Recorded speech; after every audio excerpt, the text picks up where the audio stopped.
on it. There we go. We're live? We're live. Okay. Good. All right. How is everybody? Good evening. Back. Hi, Kylie. Good to see you.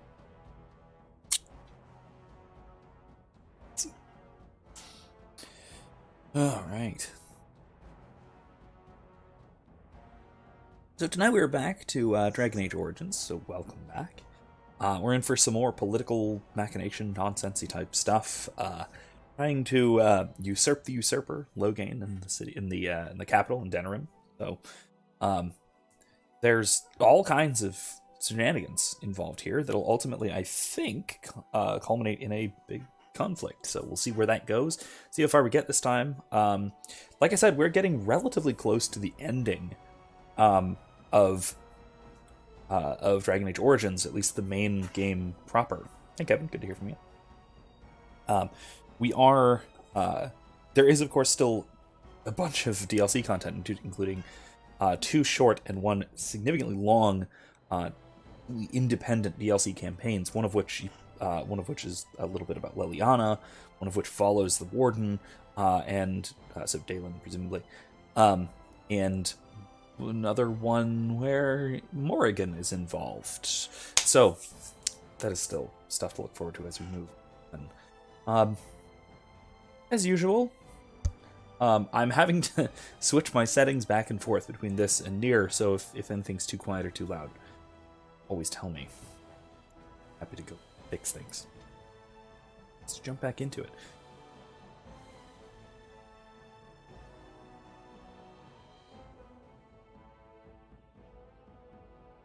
So speaking of political nonsense and shenanigans, I don't know if anyone caught President Biden's speech yesterday. It was yesterday. I say I don't know if anyone caught it because it has like 40 views or something. It's around the average viewer count I get for my live streams. Is more or less what I'm saying. So, but in any case, if you didn't happen to, not missing much, other than the blatant, obvious, and straightforward fact that how do I put this?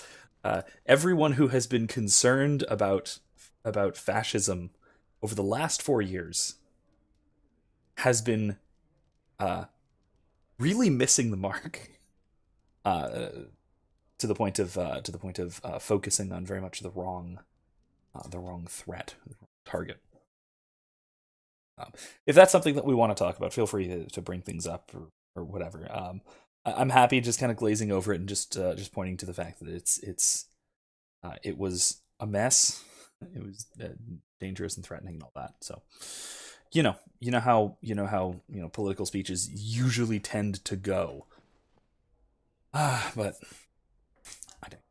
Kylie says, "You guys, I got to finally see my Nana and Papa today after a year of not being able to see them. Oh, that's wonderful. I'm any trace of things going back to something like normal, especially when it comes to family coming together and that kind of stuff. Anything like that, I'm always absolutely delighted to hear. So let's bring Morrigan, Zevran." Shale?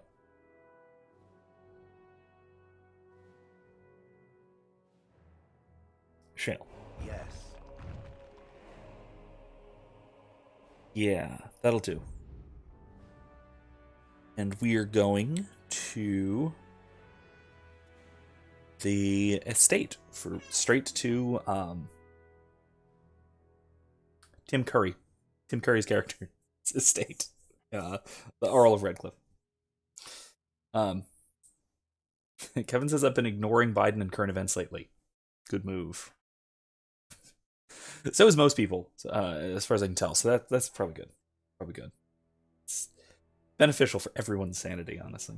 Kelly says it was definitely emotional. We had lunch together. We were able to catch up and plan for another meetup time. That's awesome. It's phenomenal.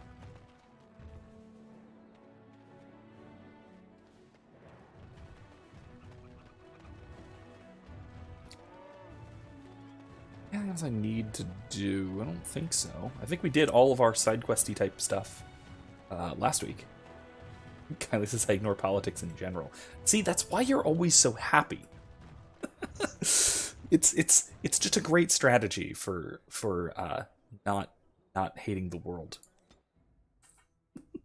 Politics is and I've said this for years, politics is always necessarily and kind of by design the worst aspect of our society. Our political system is so good at finding the worst human being in the country and then giving him access to the nuclear codes. I'm comfortable saying him because so far it's been hims who are the winner of the worst person in America contest have been consistently men for 200 and some years. Says Kylie, you're much wiser than me. Yeah. Big brain moves over here. Yeah, I can't disagree. I get caught up in political nonsense sometimes. I do. I try and laugh at it as best I can. On the other side of the house. We must slip past this crowd to reach it. We will have to be very careful. Our how is inside. Real quick. Looking at my mixer and it's a little bit off, so I'm gonna fix this a little bit. If stuff is a little quieter or a little loud, let me know. I did just turn it up, so that should balance things out. But if I overcompensated or we're not quite enough, let me know. What's the crowd gathered for? The estate is in poor repair. The new owl, he has not been very prompt in paying his workmen. You should leave your walking statue thing behind. It will never escape notice. Yes. Certainly no way for me to blend in with all the other statues. I will be right behind you. Okay, so no walking statue. I'm not going to bring Duncan because he comes with me anyway. Alistair's a bad idea. Ogren will die immediately. Will Sten? Sten's decent tank. I don't want Alistair to be recognized.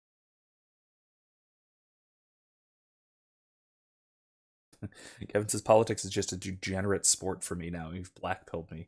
I try. There are arguments to be made for a white pill, and it's the fact that so many people are blackpilled.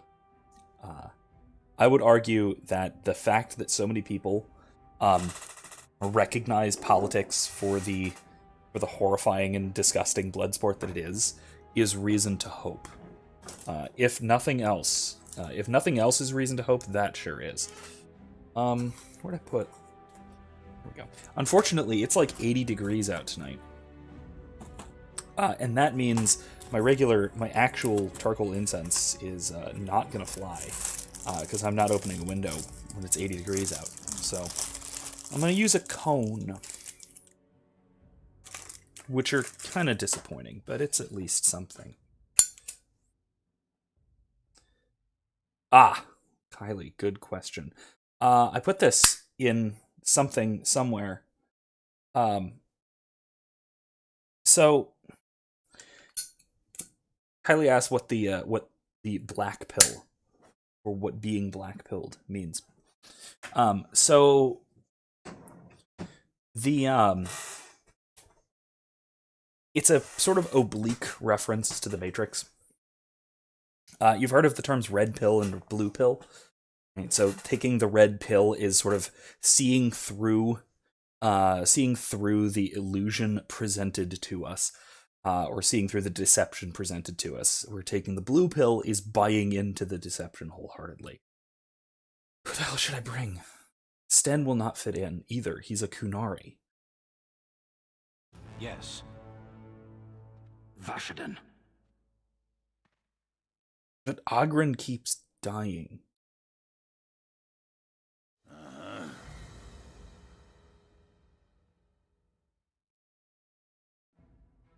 Thunder Humper. No, let's just go with both sneakers, both sneak stonks, and we'll have Morgan and Dog Hank Duncan. That'll be fine. What could go wrong? I mean, a lot, but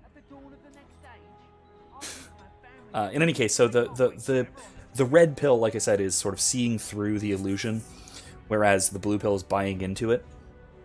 So then you have two more pills, the white and black pill.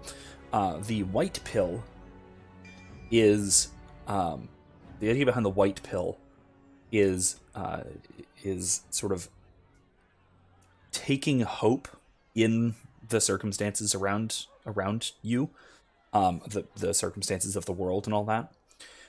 Whereas I don't want a spider. Whereas the black pill is nihilism and despair, is saying that no, things are going poorly, and they're going to continue going poorly. And what makes this more than just the dichotomy between pessimism and optimism is that it necessarily entails some kind of action, right? You're acting on whatever this is. So you're acting on either your optimism or pessimism, as it were. So taking the white pill means operating in the world as if things will be okay, right?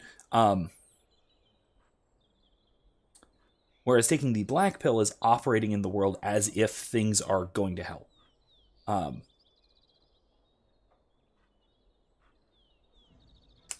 As usual with these things, with these weird internet terms, Michael Malice has a great explanation of this distinction and why it matters, politically speaking. I'll see if I can find it and link it in the description after the stream. Possibly also put it in the Discord. Oh. What? Excuse me? Hey. Don't do that. I'm just gonna fireball everyone, because it's what I do.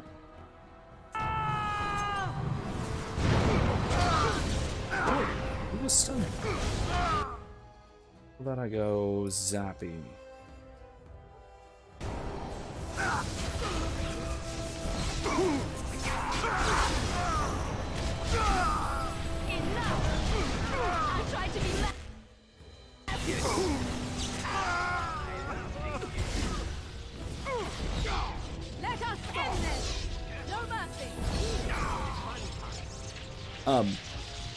But like I said, because of the active element of it, because of the white pill or the black pill, the red pill, the blue pill,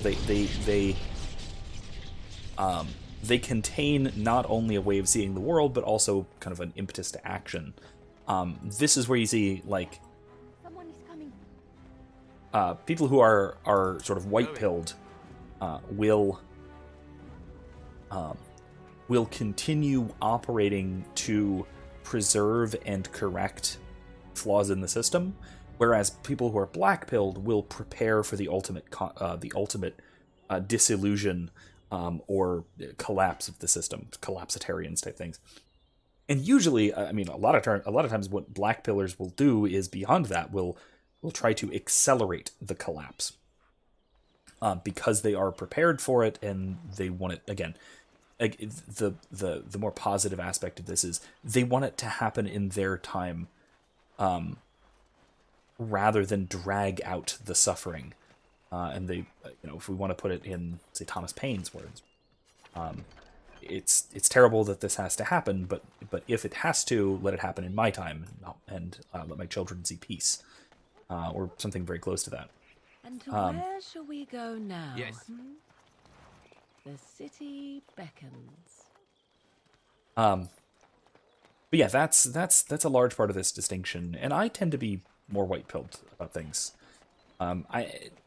Not necessarily because I think that the status quo will continue and will improve. I do think that things are getting worse and will probably continue to get worse for a good while. Distract the guards, but you must move quickly.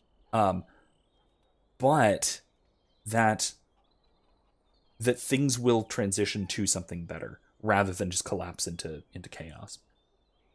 I think that we can reform society in a reasonable order, in a reasonable amount of time, even, rather than everything just falling apart and we basically are back to agrarian society and 3/4 of humanity dies kind of thing. That's not what I I'm white-pilled insofar as I don't expect everyone to be living on a self-sustaining, like, subsistence farm type thing. Kevin says, speaking of pills, I've been having my yearly struggle with which pill to take regarding God's foreknowledge. This I was in the comment. God's foreknowledge, divine decree, and free will. And I feel I have a little more information. All right, so I have a reading assignment.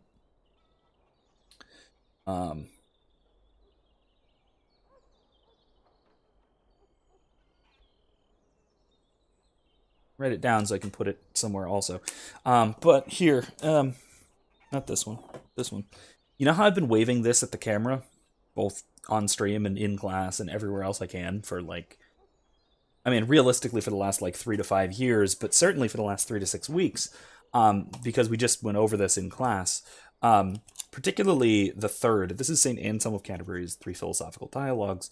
Particularly the third, which is on the fall of the devil, or De Casu Diaboli.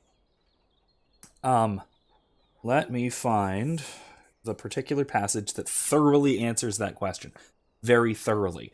I don't know if you saw this, but somebody tagged me in... so you might have seen it. So somebody tagged a friend of mine, Keva Himsa. He posted this, a long extended quotation from this dialogue. Tagged me in it. As is his way, he didn't cite the source, but I'm telling you now. Don't tell him I told you. Where is it?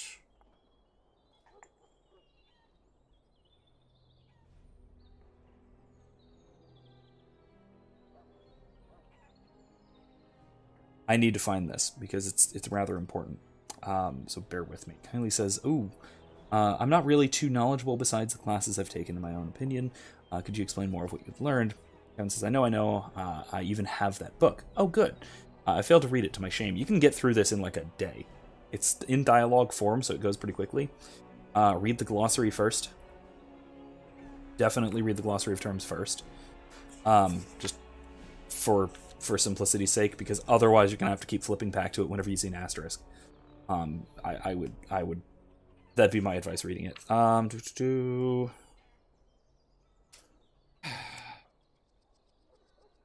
Not on freedom of choice, is it? Might be on the wrong... I might be looking at the wrong dialogue. Right now.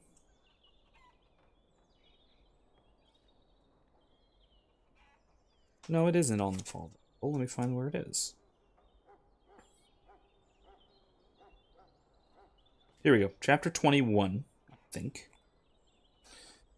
In chapter 21 of Anselm's De Casu Diaboli,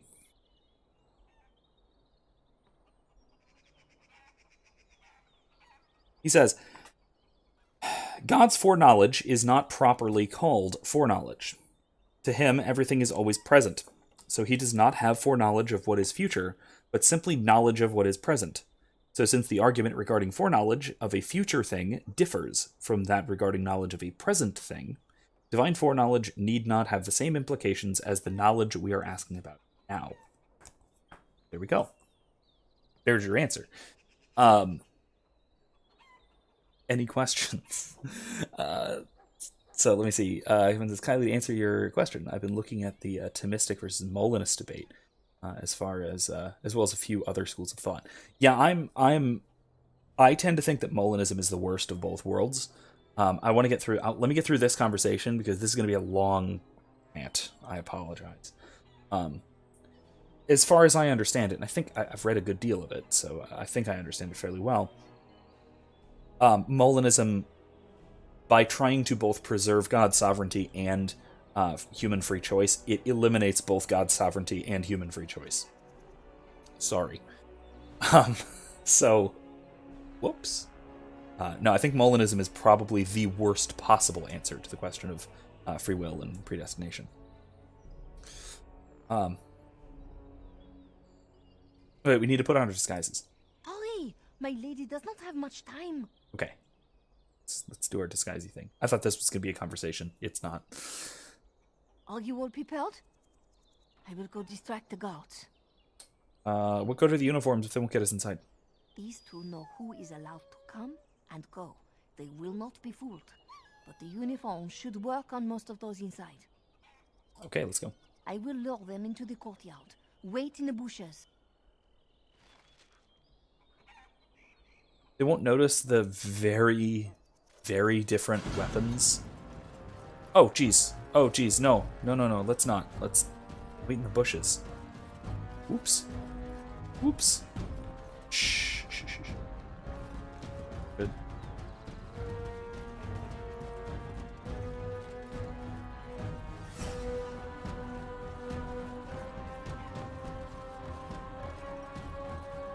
Can I...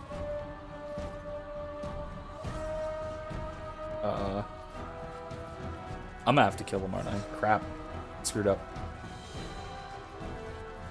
Okay, well...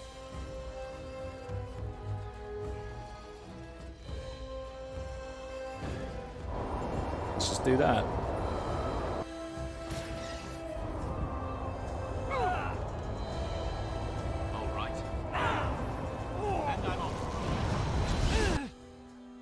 Oops.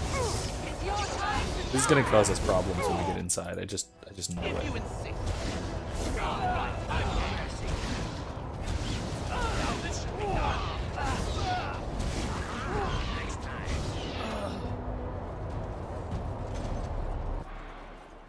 Oops. This might go really poorly now. We'll see. I don't want to have to fight all the way through here. So we'll see. It says, yes, so how does St. Anselm's explanation translate into what we are bound to believe by dogma? I have been rebuffed at times by suggesting that the future is not actualized, or is that a misunderstanding? To say that the future is actualized is... that's a contradiction in terms. No, so I think you have to be right, that the future is not actualized. We must hurry. There will be little time before the patrol finds what you have done. You must be careful now. The servants, they will not look closely at anyone in uniform. And that's All even the guards are Thomistic alike view. to a cook, no? But you should not draw attention to yourself. Most of the guards are new. They will not know you for a stranger at a glance.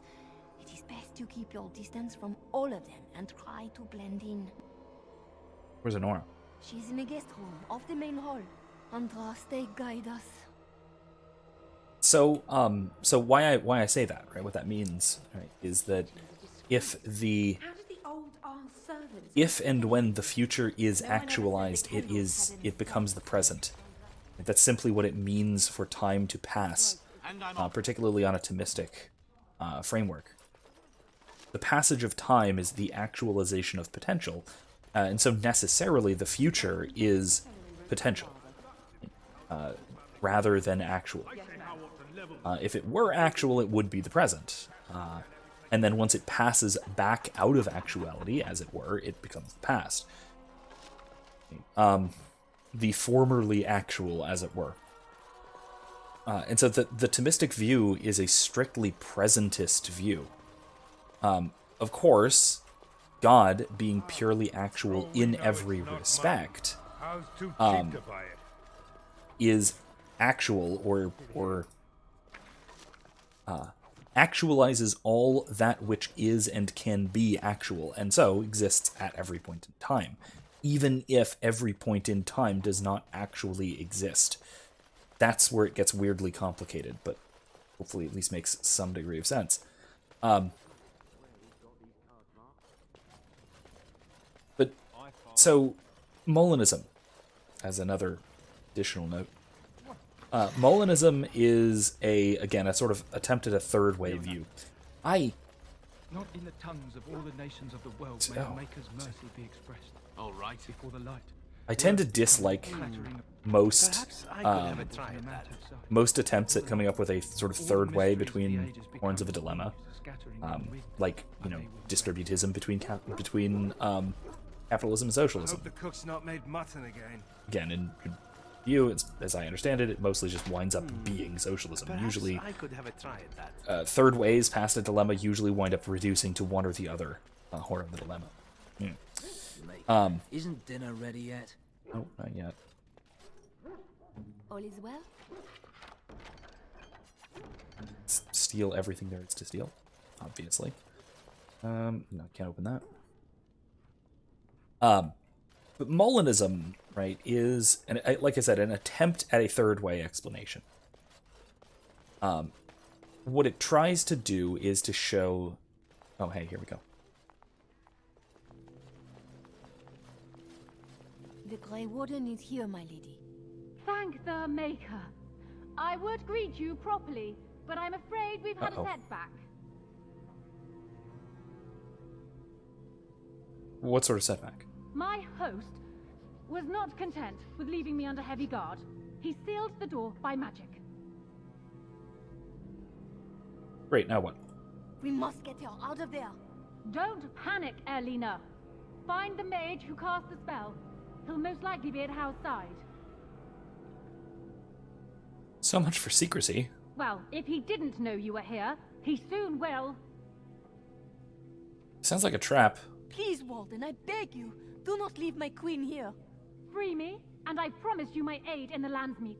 Oh, we do not have much useful. time. We must go before the guards discover us. Theron Howe will probably be in his rooms. They're at the end of the hall, on the left. Now I'll say another thing too, right? That that I don't strictly adhere to the Thomistic view of excuse me, of call it predestination or divine providence or whatever, because I do tend to think that the Thomistic view is rather too dismissive of human will. So, yeah. There's that. I usually just say that I'm an Anselmian when it comes to such thing. Do take. All right. Perhaps I could have a try. I do take Anselm's view on the matter to be more or less. Oh my God, treasure! And all that treasure. Yes. Gold. God. Going. Hey, well, I found the treasure room. Yeah, all right. The housekeeper will hear us. Someone's here. Look, you didn't say nothing. Wait, who are you? You're not on my watch. Call the watch! We've got an intruder!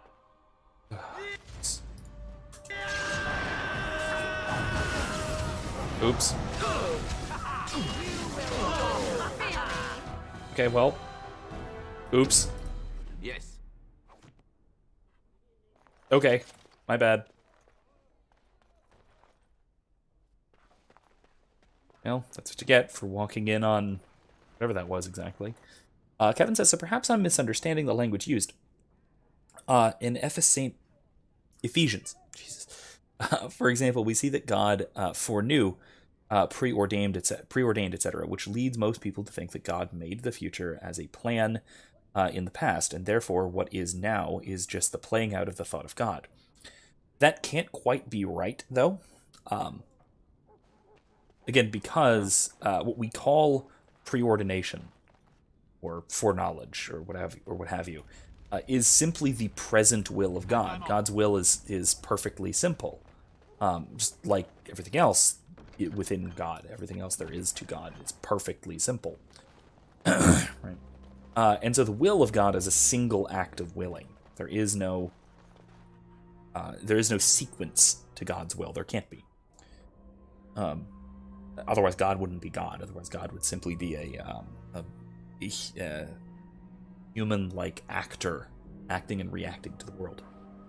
Kevin says, leading most people to assume casual determinism or theological fatalism. Yeah. And I think even Aquinas kind of falls into this, honestly.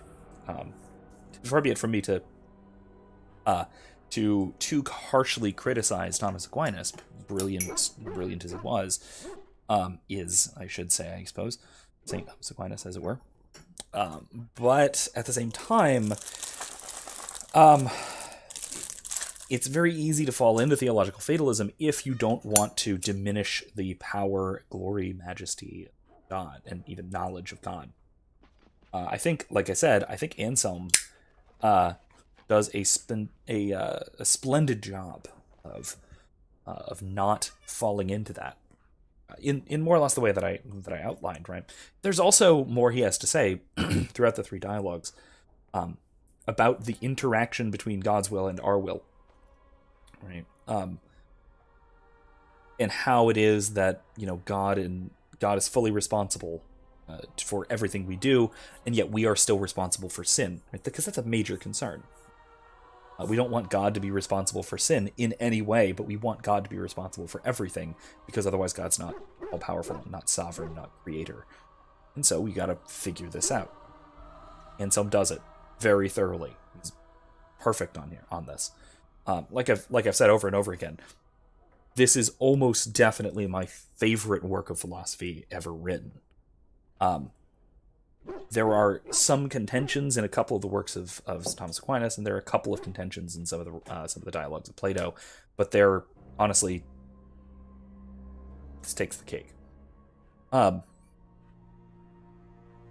with my pints of Aquinas tonight, but that I'm criticizing Aquinas, but I think Aquinas would want to be criticized if he were wrong. In any case,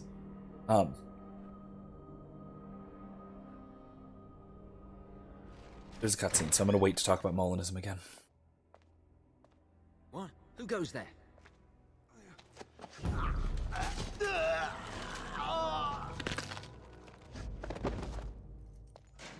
Nice.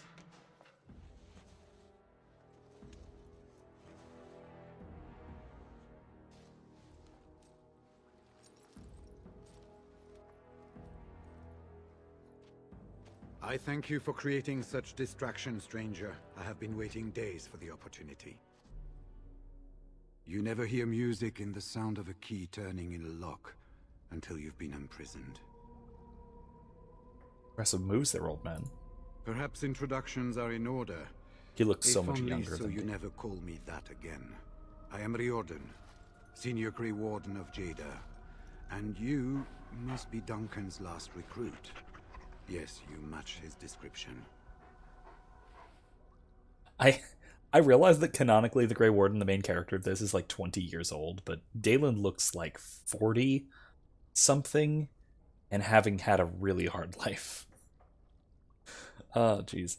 Why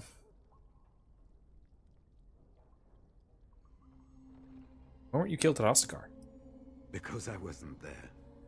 I was sent from Orlais when we received no word from King Kalen. The king had invited all the wardens of Orlais and their support troops to join him. Then nothing. How large of a force did you bring with you? We had 200 wardens and 24 divisions of cavalry. The first we heard of Loghain's edict was when everyone was turned back at the border. That was when the rumor reached us that wardens were being blamed for the massacre. We finally decided it was safest to send someone alone to learn how best to fight the Blight and this regime simultaneously. As a native Ferelden, I volunteered to make the crossing. You don't sound Ferelden, but okay. Are these your papers? Yes, these are my records. The names of the dead I could recognize at Ostagar. What I could find of Duncan's own recruitment records. Copies of the joining ritual I rescued from our Denerim vault. Those should never be seen by any outside eyes, but I trust in their encryption.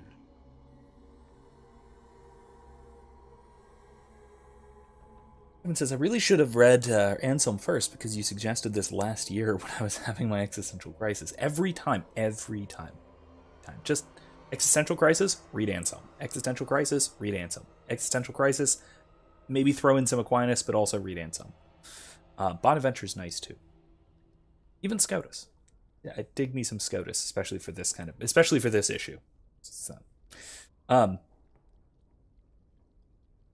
the idea of God's will and knowledge being ever present opens up so much. Yeah, where is this? Where have we gotten this from? So, I think C.S. Lewis talks about this a bit,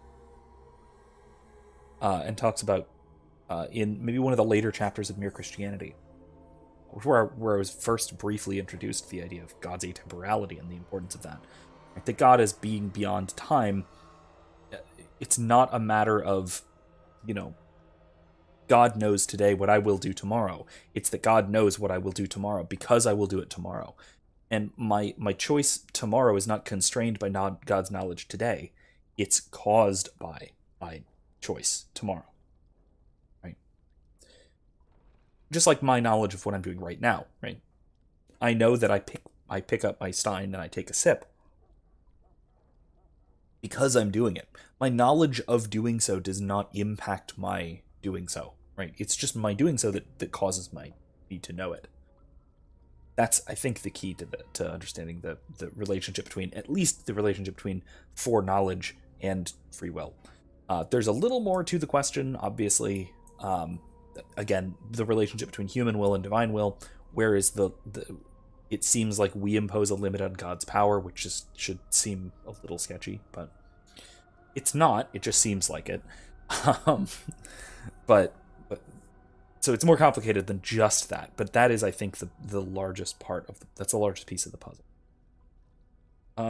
So joining ritual, can you induct other Grey Wardens? Would that I could, for Ferelden sorely needs them. But for the joining to work, the recruit needs not only fresh Darkspawn blood, but a drop of blood preserved from an archdemon. Ferelden's supply should have been in the vault, but it was gone. I can only imagine someone took it out and Loghain either confiscated or destroyed it. We need to get it back. As you know, the joining chance of success is slim anyway. Loghain has done far worse to the Wardens than cut us off from recruiting.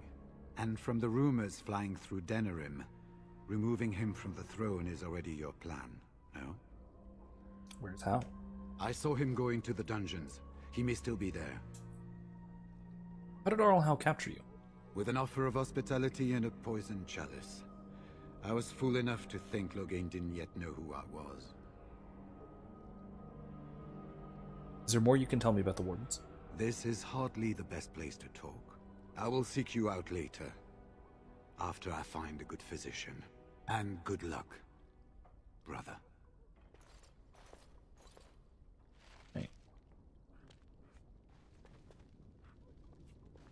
Right, well, we're in the dungeons with the dead guy.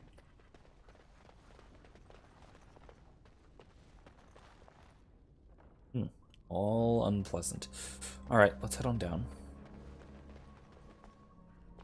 Kevin says, I wouldn't say that our will imposes on God's will. I'd say that our freedom is willed by God. And in that way, he gets what he wants. Right, and so our freedom is what is willed by God in large part, right? That the result of that free choice is part of God's permissive will rather than its active will. Again, Anselm answers this question more thoroughly and overall just sort of better. But I can get into that more. First though, like I said, I want to talk about Molinism because it's really bad. Again, I maybe I'm a little harsh in my criticism of Molinism, but still, I think that a lot of my criticisms are pretty justified. Yeah, but no. What's this? Ooh. Actually, you know what? I should get those. Yeah. Yeah, I would use those far better. Okay. Because I do all sorts of elemental damage. Ooh, hello. Oh, jeez. Trap. Big trap. Fireball around the corner. Blap. Firestorm around the corner. Oh, jeez.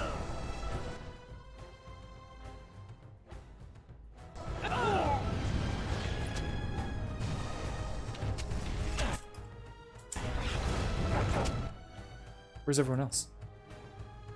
Guys, no. Oh, this is bad. I'm gonna die.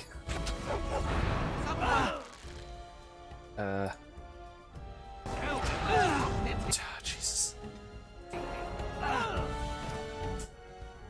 But I go... Where's my sleep?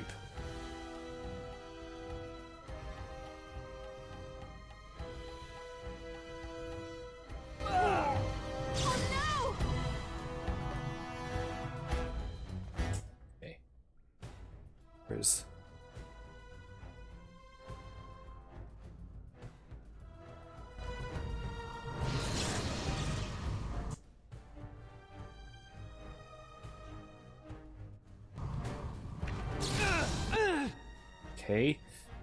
And then Death Cloud on everybody.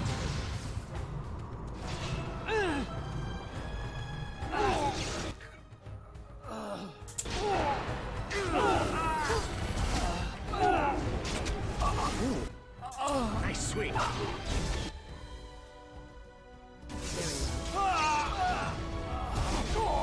We are ridiculously awesome. Okay. That was... Whoops.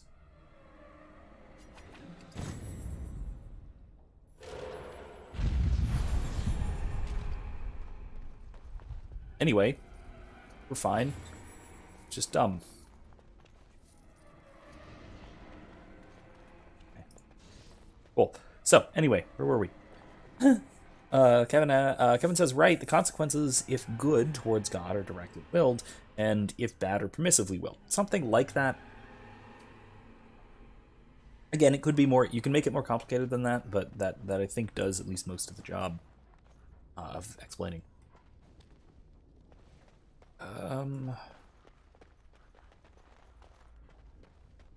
Ellie's still with us? Good question.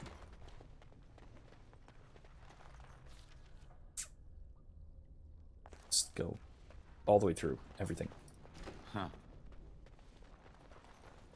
Loot everything.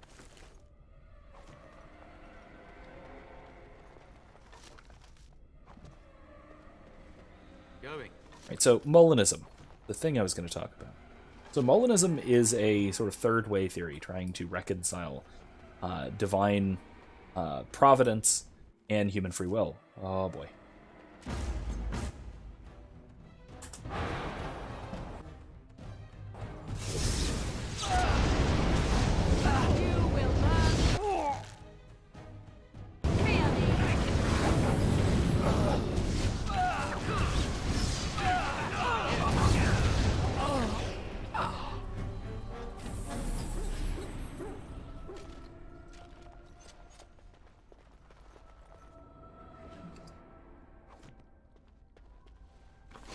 Oh, Jesus.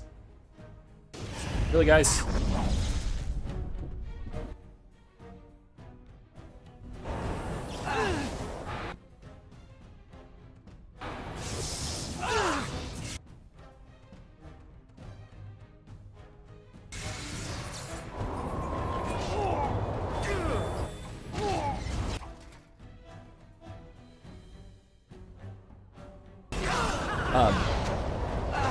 So the sort of key idea of Molinism is that God wills through what are called counterfactuals of creaturely freedom. That God knows what you would choose if you were placed into a certain circumstance, into a certain situation. And so God chooses to place you into such a situation. In order to actualize his will for you. Let's go Firestorm at the door. Crap, we died. Oregon.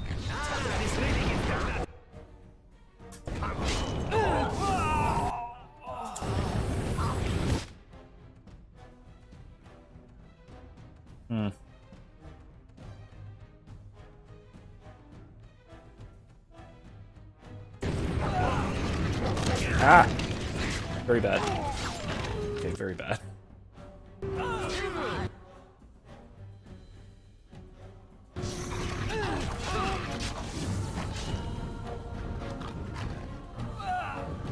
This I can do. At least it wasn't me. Everyone else is dead, so let's get out of here. Wait. The guard all the way back here? How did this happen?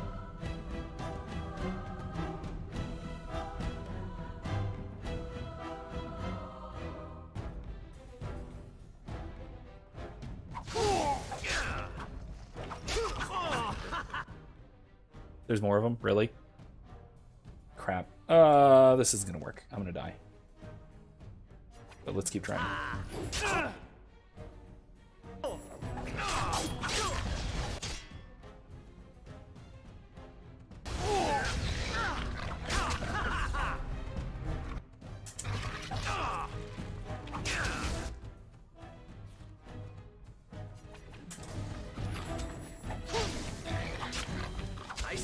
remember my first battle. Crap.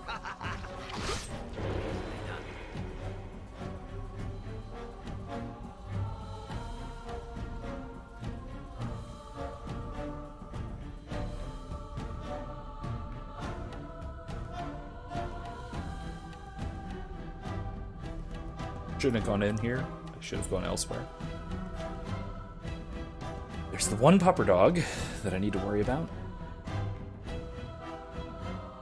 Let's see, what's his health? Oh, that's not good.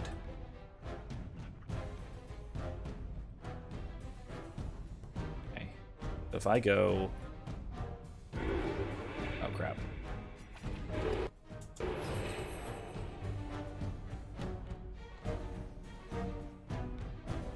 Oh, I'm still stealthed. That's weird. Oh, no, I'm not. I go... Bloodbath. Shall we compete for points?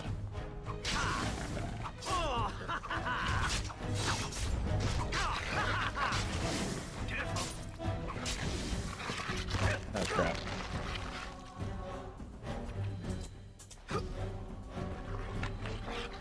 Darn. Okay. Okay.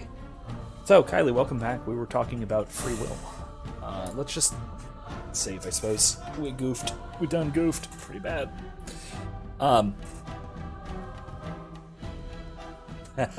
Kevin says, Molinism seems like a word salad that ends up being determinism with a third step. Yeah, but worse. It's worse than that still. That would be bad. But no, it is still worse than that.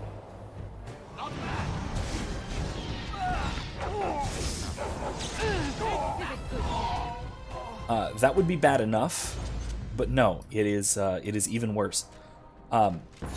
Molinism isn't just determinism with a third step. It is both determinism and denial of God's providence with a third step. It does this nearly miraculous feat.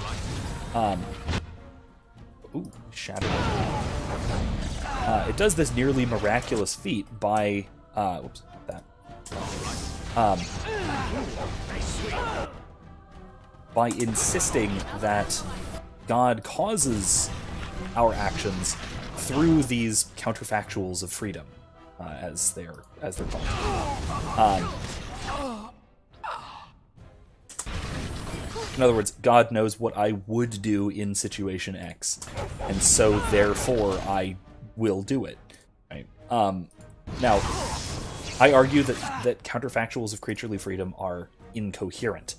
They cannot have truth value, or at least their truth maker doesn't exist yet. This heal myself. Then freeze ya. Okay. You got blood on me. I hate that. So, in other words, their truth maker of a counterfactual of creaturely freedom. In other words, what would I do if I were in a particular circumstances? What would I freely choose? If such things can be used in order for God to place us into circumstances in which we will behave predictably, right? In other words, if Molinism is actually going to work based on these, then their truth maker has to be not our free choice, but oh jeez, okay, that's not good.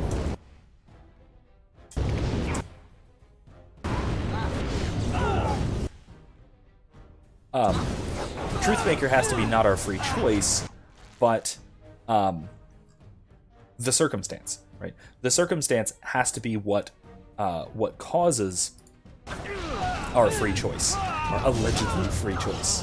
Oh crap, this is very bad. Damn.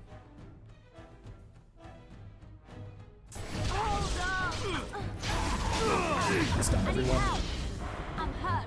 I need help. I know, everyone's hurt. This is very bad.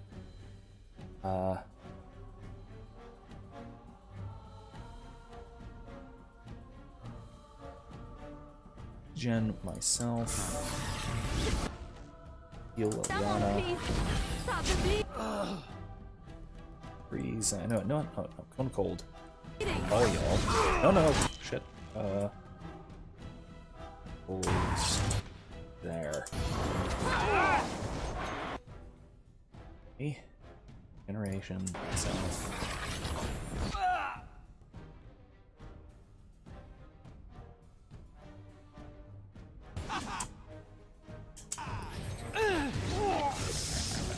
No, Liliana, don't do that. Don't do that. This is how you die. Heal.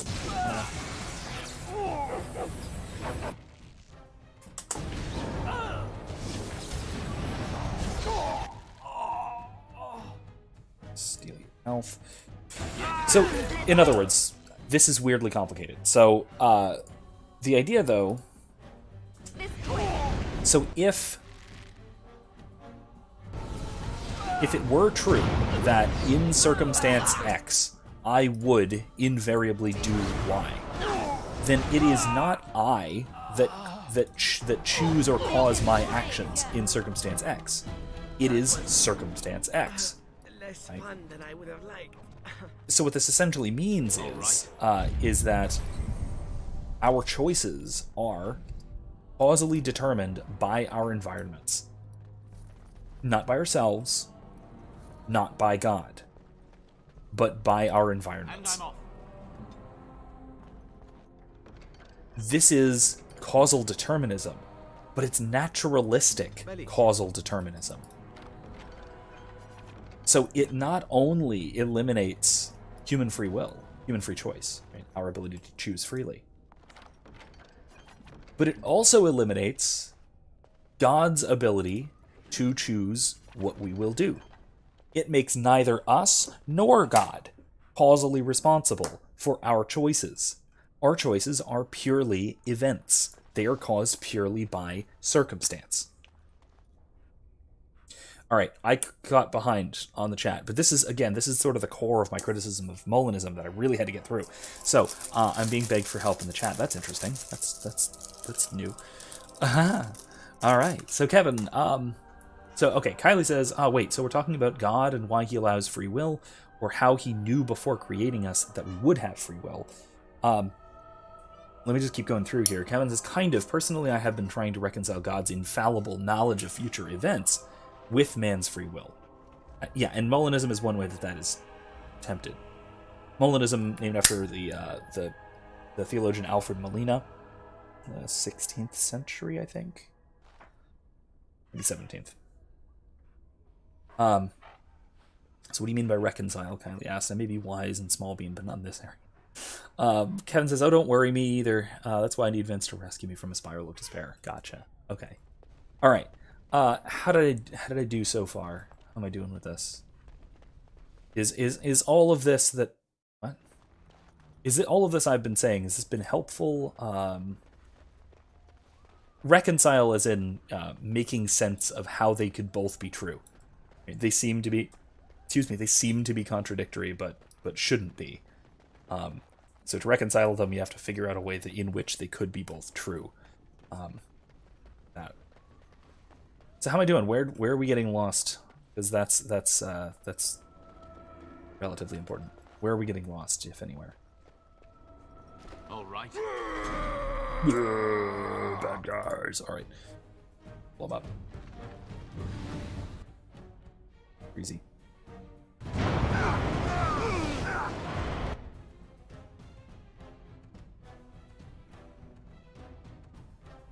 And I'm off.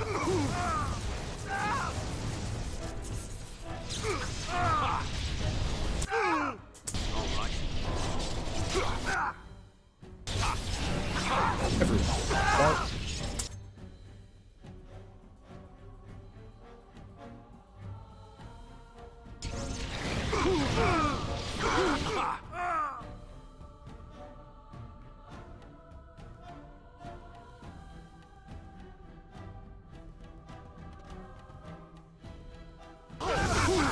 Kevin says it's getting much better. That's always good.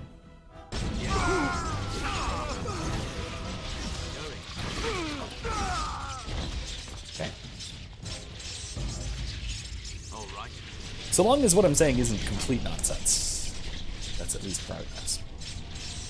See, this is always my concern in class, is that as I'm discussing and as I'm lecturing, I don't know if what I'm saying makes any sense to my listeners, which is my students in that case. Leave me here? Get me out of here! That's an order! Who are you? Leave me here? Get me out of Jesus, here! that's disturbing. That's an order! Don't leave me here! Was this supposed to be a lesson? Did my father think it funny to leave me for so long before sending you? I mean, there's a reward for saving you. I take it you are not here on my father's request, then. I am Oswin, son of Ban Sigurd, of the Dragon's Peak Banon. If you aren't one of our soldiers, pray tell me, who should I be thanking for my rescue?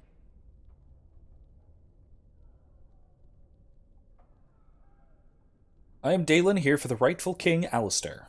Marik's bastard. Then I need not question why you're here, for your friend's claim to the throne is the greatest threat to Loghain's regime. You have my heartfelt gratitude. And I assume the gratitude of the entire Dragon's Peak Banon. That's how you do politics. If my father sent no one after me, I can only assume that he does not yet know the true colors of the snakes he is allied with. But if you talk to him, I'm certain he would offer you any reward you might ask. Will your father side against Loghain at the Landsmeet? Then there is a Landsmeet after all. Howe said the Earl of Redcliffe was dead, and the Landsmeet called off. I swear, if there be any forum to speak out against Loghain, my father will be there. Now, please. Father will I must try to get to him. I cannot see the last of this place too soon. Good. Found him. Certainly very good. So Kylie says, "Okay, that confuses me. How would we figure that out? Because I'm thinking back to class when we learned about God existing beyond space and time, and then that being one of the more logical explanations. Yeah, that's the core one, right? That's the key, and that's the part that I read from Anselm. Kevin says it's actually connecting fairly quickly, but I want to make sure I'm rightly understanding before I formulate my own statement of belief. And I want to make sure I don't do heresy. For what it's worth, none of this has been condemned. That doesn't mean that it's all dogmatic, so don't take it as such necessarily. But none of it has been condemned. And what more can you really ask for when it comes to philosophical theology? That's really my goal, honestly. My goal in life is to write something that I think is clever and have it not be formally condemned. That's really the key. That's the dream, honestly. That's the dream. But yeah, like I said, I'd recommend reading the thing. Oh, geez, hello. Hi, guards. It was really stupid of me not putting down a big old thing down. But whatever, it's fireball. Okay, I'll shock him. Burn him.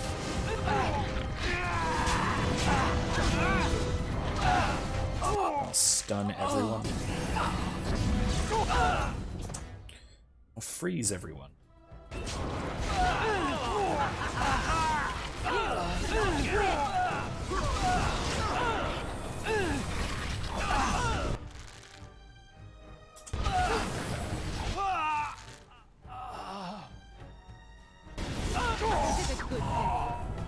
Alright, there we go. And I'm off. Yeah, this is, honestly, this is a book I recommend to everyone. Everyone, really. There are a few books that I recommend to literally everybody. And I try and keep them short. This is one of them, Anselm's 3 Philosophical Dialogues. Frederick Bastiat's The Law is another one that I recommend to absolutely anybody, especially if you have any desire to understand political theory. Particularly sort of the ethics of political theory. If you have any desire to understand any of that, read Bastiat's The Law. It's like that thick. Read it. All right. And then, of course, Thomas Aquinas' Summa Theologiae. Read that too. Are you some enemy of our Illyrians? That was a joke. I feel like I've spent half my life down here. Arl Arian died months ago. Dead? Then who's ruling? His son, Vaughn. He struck me down and I woke up here. People were so angry, they were thinking of petitioning the king. King's dead as well. Logain rules in his place. There have been many changes since they caught me. I need to find out what happened. I need to get home, or flee the city. I thank you for your aid, stranger. I wish I had more than gratitude to offer. Well, that's kind of terrible. They said to retreat. The horn sounded, and we turned, and then the screams. We rode, and they screamed, and screamed, and... Thanks.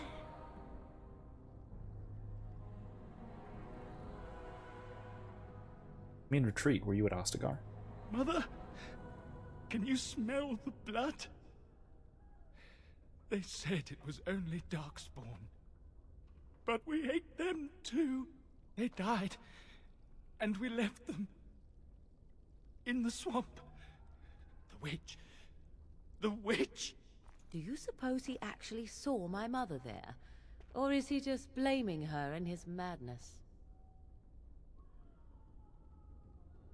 Huh. Kevin says, I was really having a horrible time with Calvinism. Looked to Aquinas for the answer, and honestly I found that the Thomistic approach seemed to have a lot of the same problem, but with different rhetoric. Likewise, I really agree. The Thomistic solution is... it's better than Molinism. But it's easy to be better than Molinism. Honestly, Calvinism is better than Molinism, because at least it's consistently wrong, rather than absurdly nonsensical like Molinism.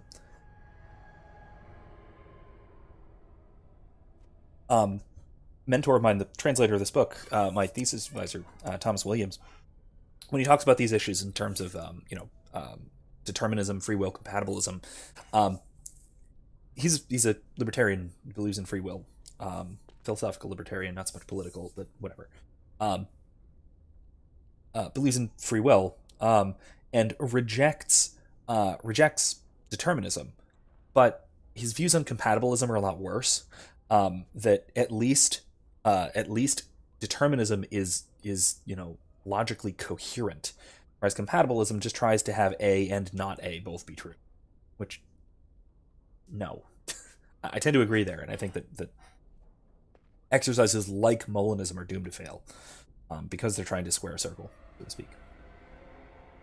And again, Thomism, the Thomistic answer, the straightforwardly Thomistic answer, is, I think, far too deterministic compared to other answers you'll get. I think Anselm gets it like pretty much 100% right, really. And then others like Bonaventure and like Duns Scotus really build on that and make it a bit more of a robust theory. I've got a video or two on it. If you haven't seen my Scotus reading group, as well as the sort of shorter video I did on what's called the stomach principle, about the difference between natural and rational powers being those which are free to either act or not act to any degree. Definitely watch both of those. The Scotus lecture series is very long, and I basically read through sections, and the reading group series. I read through a significant section of Scotus' work, and comment throughout. That's actually the format I'm looking at. So again, like I said, if you haven't watched it or listened to it yet, please do. I think it'll help with this. And then also feedback from me. I want to do more reading group stuff, but I don't know if I like the format that I used for the Scotus one. So if you like it, I'll just keep going. I got more books I want to do it for, but if you don't like it, if you can think of a better way of doing the same kind of thing, of reading through something and then commentating on it and discussing it, By all means, I'd love suggestions. I really would. Kylie says, I remember not really liking Calvinism too much when I learned about him in class. Why? So that means you're sane. But it made me thinking of someone else. See the guy who basically says that we shouldn't question anything. No, but kind of. He was sort of a fideist.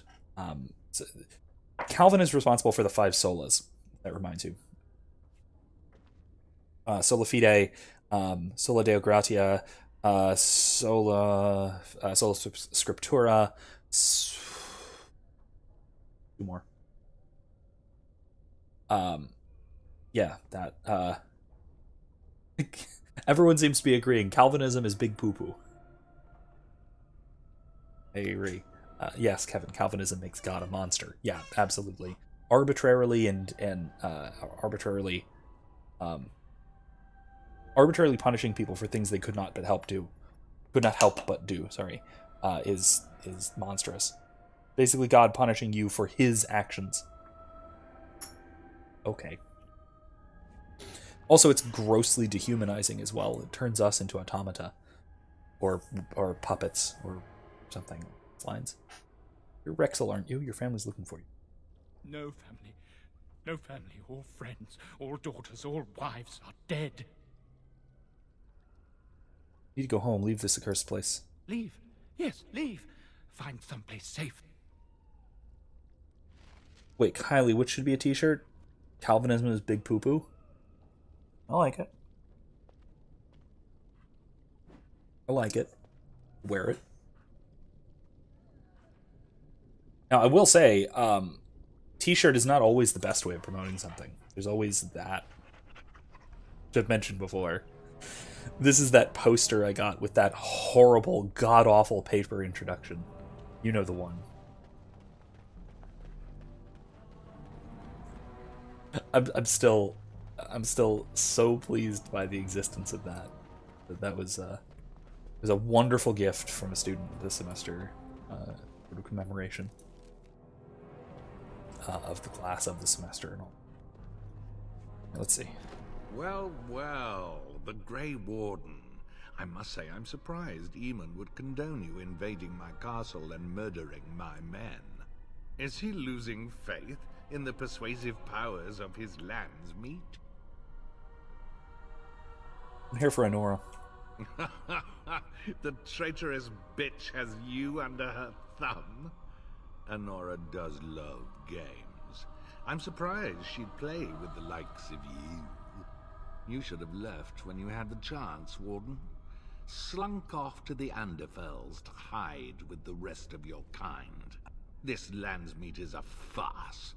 Loghain will triumph, and you will die. Smashing. Okay, so I need to... Oh, there's 2 mages. Alright, I'm gonna... Crushing Prison 1. A Force Field How. Zevran's gonna go kill this mage.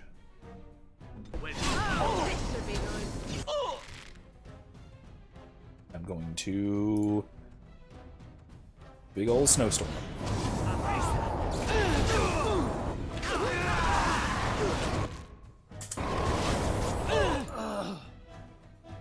Big ol' lightning storm.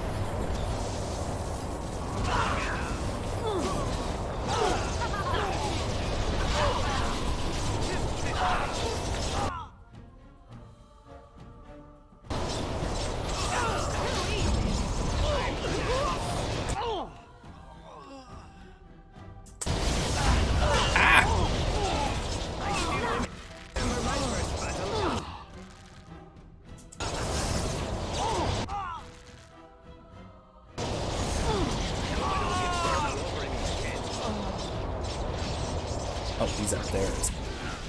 All right. Steal your health.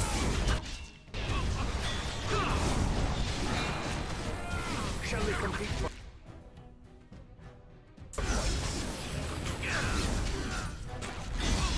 Let's do this quickly, shall we? Killed him. Oh, we didn't kill him. Not quite. make her spit on you. I deserved more.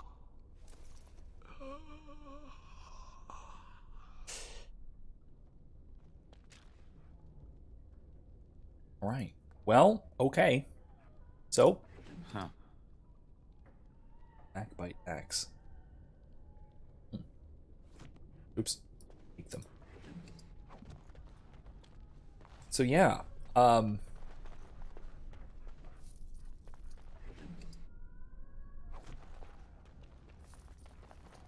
Thus passes Tim Curry.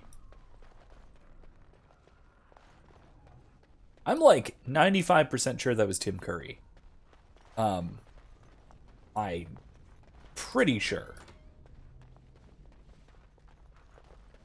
Unfortunately, not quite 100% sure it was Tim Curry. It might have been that other guy. The guy from V for Vendetta and from The Rocketeer. The other things. Kevin says the typical Catholic response to hard questions is to defer to Aquinas. So when I found his answer to be that deterministic, and I was gut shot. I thought, oh man, what can I say? I believe this. Yeah, Aquinas doesn't get everything right. Thankfully, we're not required to believe that Aquinas got everything right. He goofed here and there.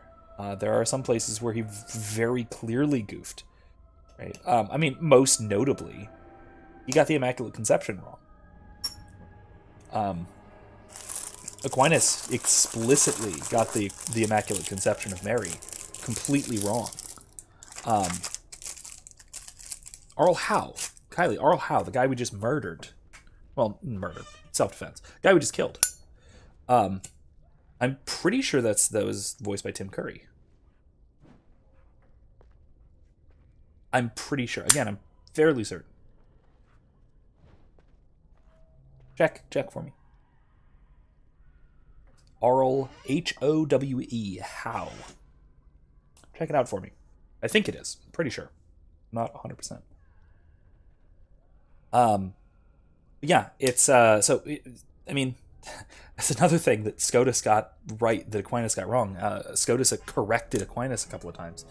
I wish I could find it again. Yeah, Kylie, it sounded like him the least there out of most of the cutscenes I've seen. But I think it was him. But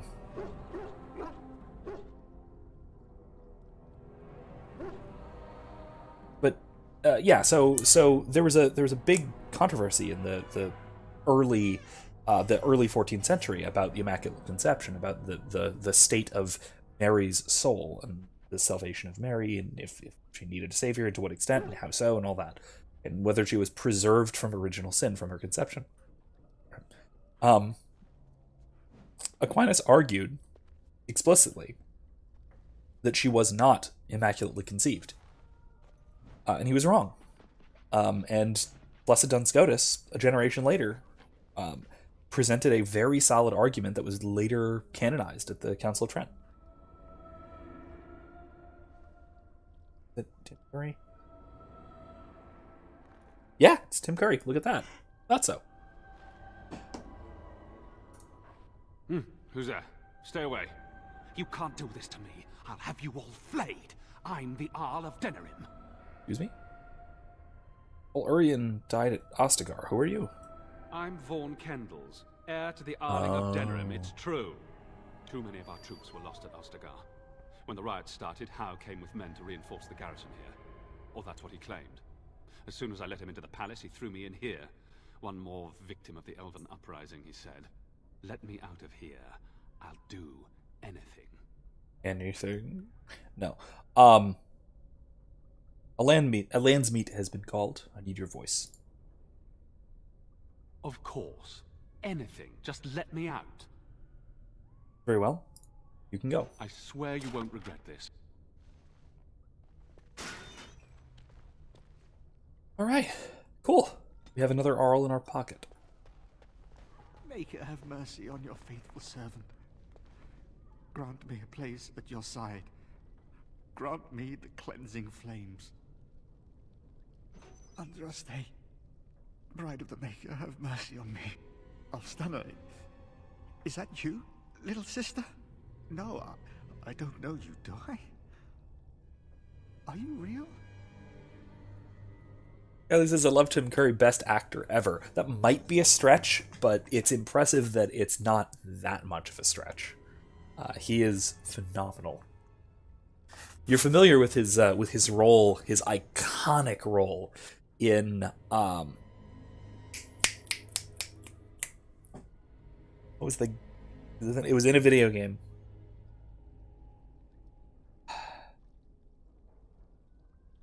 What was it? It was an old RTS, real-time strategy game, where he plays a communist. It's delightful. I'll put a clip somewhere.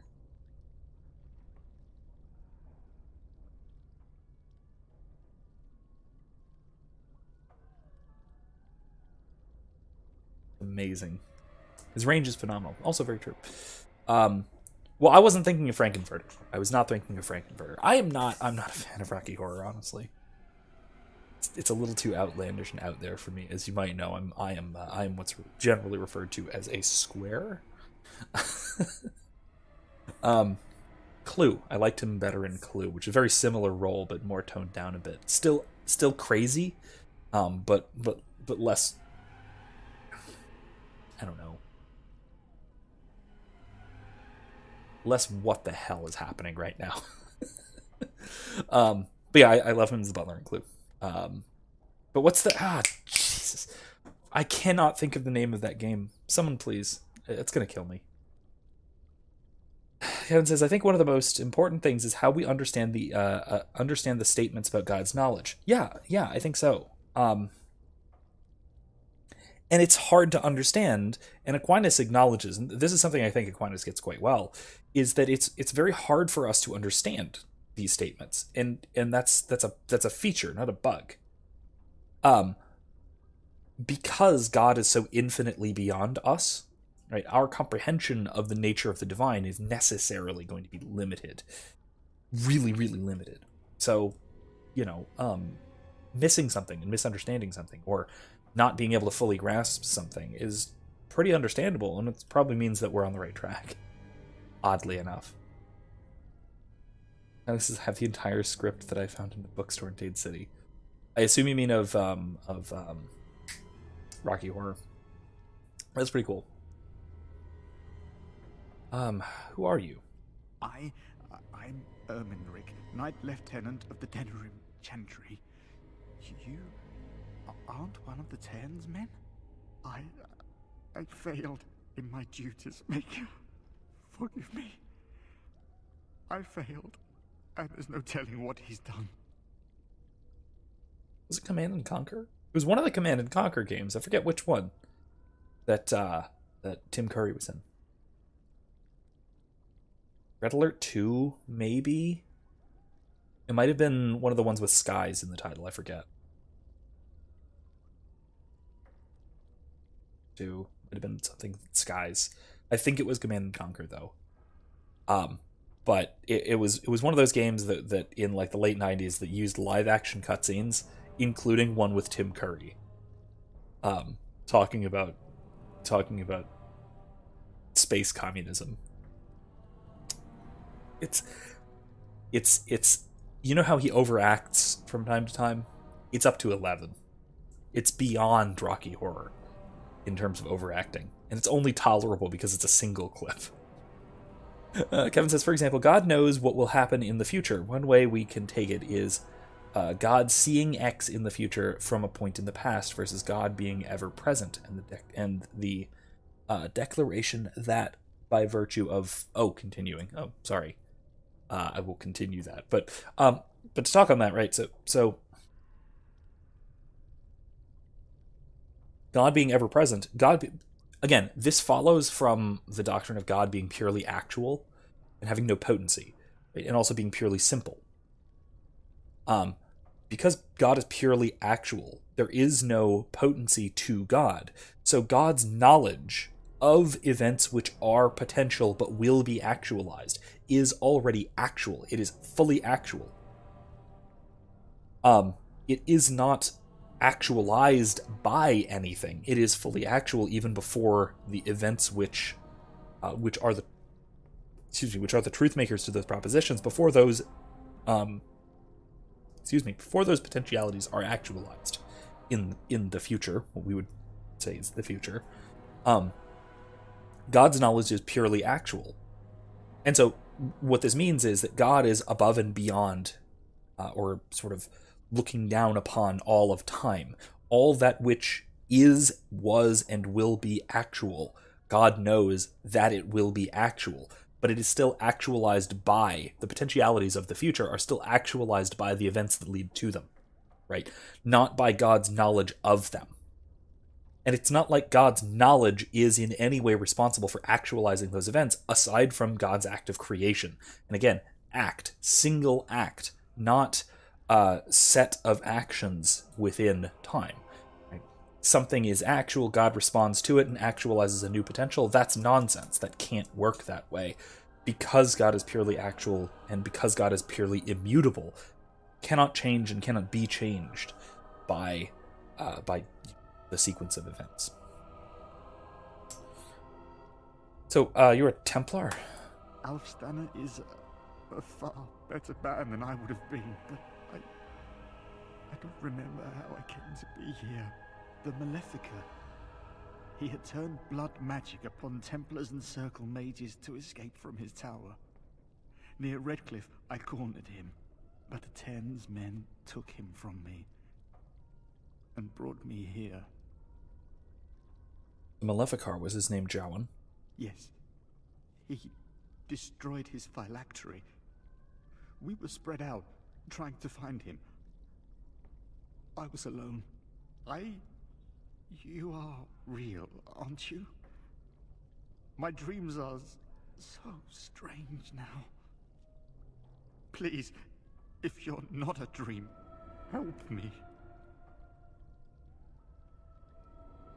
What do you want me to do? Give this ring to my sister, Alfstanner. Tell her I'm sorry. Please, ask her to pray for me. Well, it's not going anywhere, fortunately. Maybe someday he will. Alright, let's get out of here. That was it.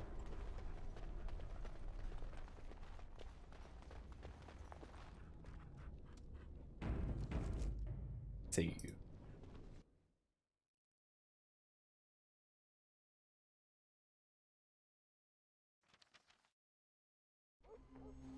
Before I go through here, let me go through what Kevin was saying. So continuing, so that by virtue of his nature, he'll be in the future. So as to say he knows the future is just making a faithful statement that whatever the future will be, he will be there and know it. Yes, but that also seems to imply that he's not there yet, right? And that God's potential is being actualized along with ours, that God progresses through time in sequence like we do, which is just as heretical. That's open theism, which is very obviously wrong, because it means God can be changed by us, by the world, by creation. And it's explicitly heretical. It denies divine immutability, and divine simplicity, for that matter. Both of which are dogmatic. But again, so long as you don't understand it in that way, I think that's an adequate description. Adequate enough of a description. Oh god, this is gonna suck. Okay. Let's go just do this. Let's go and do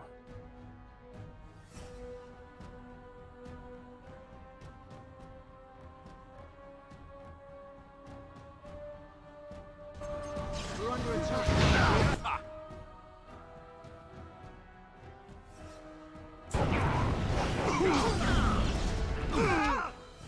Okay, if I go freezy circle on the there.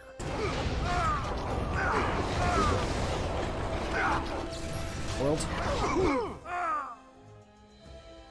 If I go... Why can't I fireball?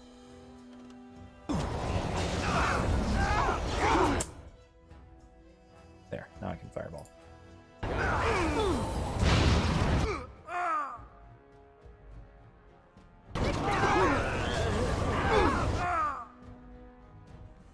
To steal them a Bari.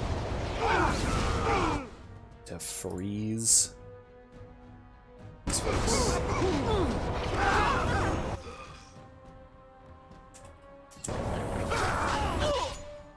Needs to turn into a bear.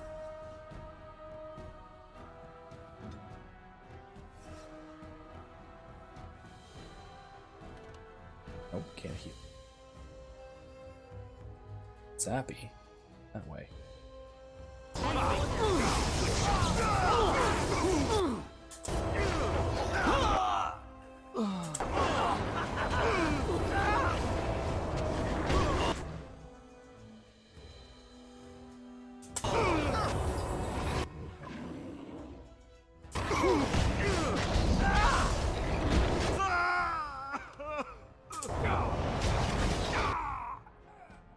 I still remember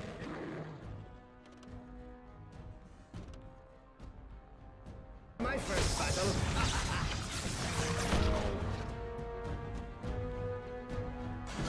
Whew, that was a fun fight.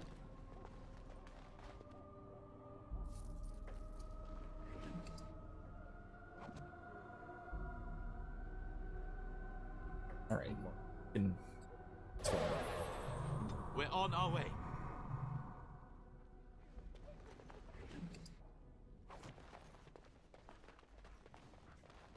we already looted all of the stuff here. So I think we're good to go. Save again. Kevin says, okay, so I don't want to espouse open theism. I've lost my sense of direction here, I think. Okay, so, again, what differentiates open theism from what we... Oops, I'm going the wrong way here. From what we have been discussing, open theism states that God is...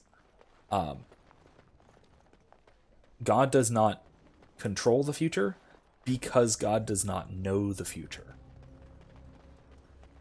Or God does know the future, but only in the same way that we can predict it. It's just he can do so infallibly. He's a really good predictor of the future by extrapolating from what we know, what he knows about the present, knowing everything about the present, therefore the future. Something like that. Rather than having genuine foreknowledge, genuine knowledge, in this direct sense of the future, in the way that Anselm talks about. God knows the future because God is present to the future concurrently, so to speak. I'm sorry, I have this... I'm filling my statements here with so to speak, and if you understand, or if you catch my meaning, or roughly speaking, or improperly or imprecisely. So I apologize, but that's the only way you can coherently talk about God in this level, to this level of precision. So I apologize. That's kind of the point. Kelly says, honestly, I don't know what to contribute to this because I'm not knowledgeable on these things except for what I remember from classes. Hey, from what you remember from classes makes you more knowledgeable than like 95 to 99% of anybody. So don't sell yourself short here. It just so happens that this is kind of part of this, at least, is kind of my thing. The philosophy of freedom and such. Now, I will say, not philosophy of time. Philosophy of time makes me itchy and uncomfortable. I don't like it, taken by itself. It's not a thing that I'm comfortable with thinking about, talking about, exploring in any kind of academic depth. So that's aside a little bit. All right, here we go. My thanks. Armor? Aren't you a little short for a guard? Funny. Very funny. He's taller we must than go me. quickly and avoid notice. If Howe's people find me, I'll be killed. And my people will insist on escorting me back to the palace, where my father may also have me killed. Okay, so we're going back to Eamon's estate. Right, let's save here again. Uh-oh. Warden, in the name of the Regent, I am placing you under arrest for the murder of Rendon Howe and his men-at-arms. Surrender, and you may be shown mercy.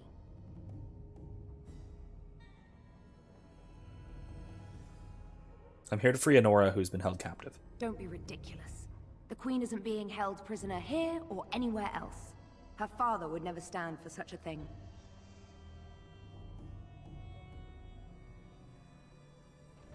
She's right here. Tell her, Honora. What? Sir Catherine! Praise the Maker you're here. This brigand tried to kidnap me. You double-crossing bitch. Unbelievable. Bring them down! Loghain wants the Warden, dead or alive! Okay, here we go.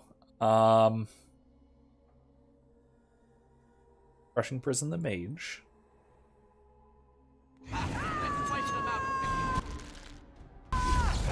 Yeah, it worked. Okay, good. Now, let's do the thing. Let's do the big thing. Let's go... there. Oh, God! Ah, ah.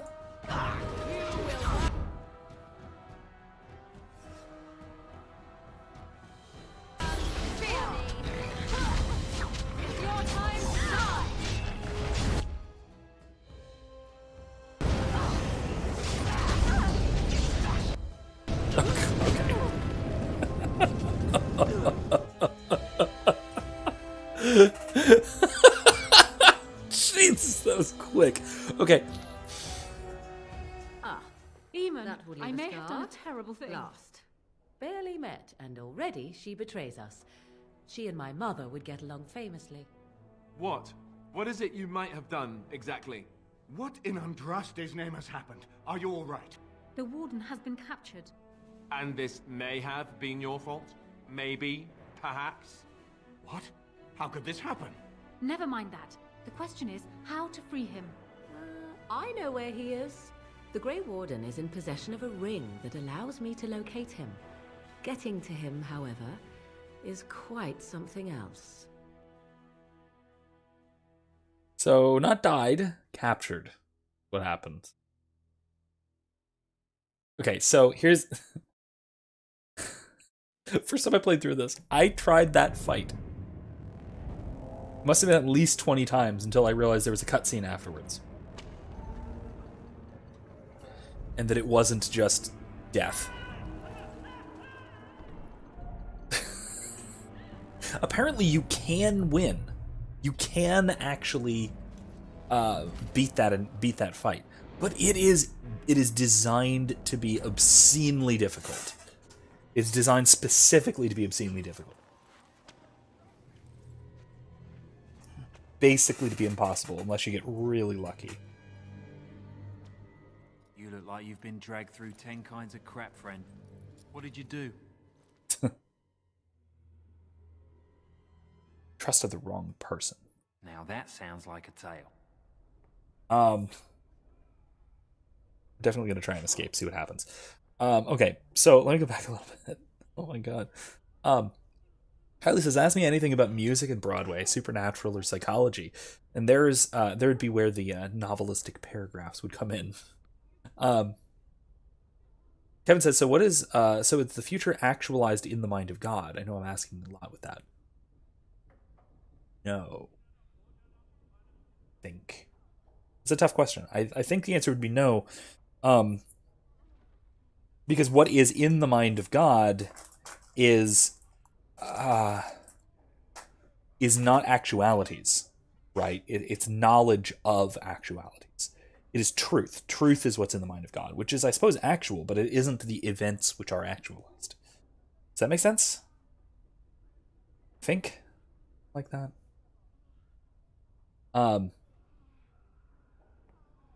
Kindly asked if are you asking if God has already made the future? Again, yes, but the past tense in that sentence or in that question is problematic because no. I'm so sorry. God didn't make anything. God did not create the world. God creates the world. God create the world. tenselessly. Kevin asked more precisely, is temporal history in its entirety actualized in the mind of God? Yeah, so I wouldn't say it's actualized. It is the truth of all of temporal history is actually in the mind of God, if you want to say it that way. Because the mind of God is utterly unchanging. But to say that it is actualized is either a category error, right? In other words, you'd be saying something like God is incapable of distinguishing between actuality and potentiality, which shouldn't be right, or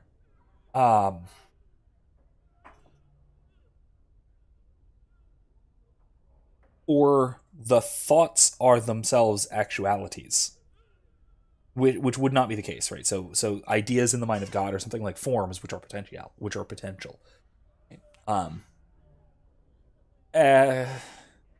No, that's not right.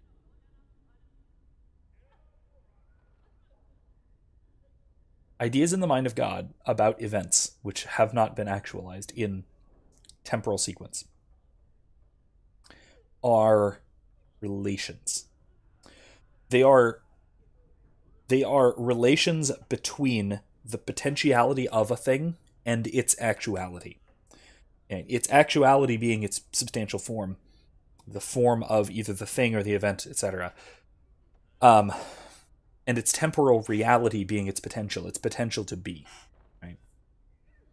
And the knowledge of that is a kind of relationship between the two. So this is the step below forms in terms of Plato's line. It's still intelligible reality, and it's just how different things and ideas relate to one another, something like that. I think that's where I'd put it.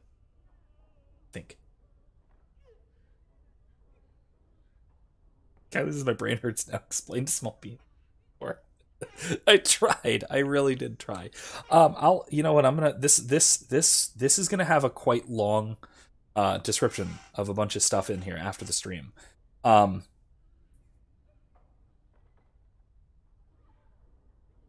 I'll put up one or two lectures I have about Plato's simile of the line. So different ways that something can be real. In other words, yeah, something like that. All right, I'm getting out of here. Let's try and escape. I thought he'd be here with Morrigan, because the last time I played this, I did this part, I was playing a female warden romancing Alistair, and Alistair was in here with me. But I think that's just because it's Alistair, and he is the king. The rightful king, at least. Let's try and escape. Good luck with that. I'll expect the Maker to walk in here and sing us a sea chanty first, though. That'd be funny.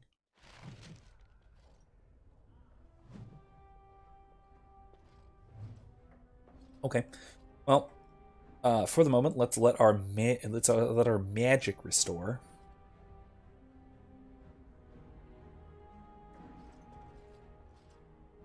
And I think we can just blast that.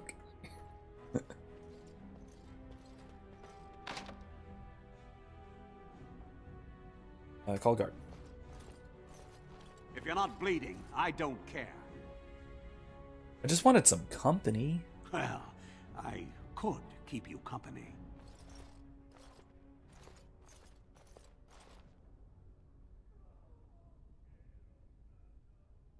Jump him.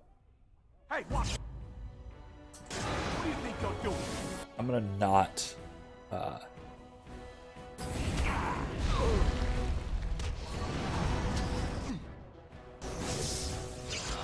Got him.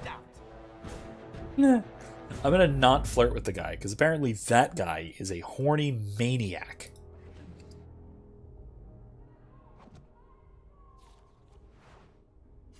Guess we'll use a mace, shall we? And no armor. Oh, I can't call my dog. Howdy, friend.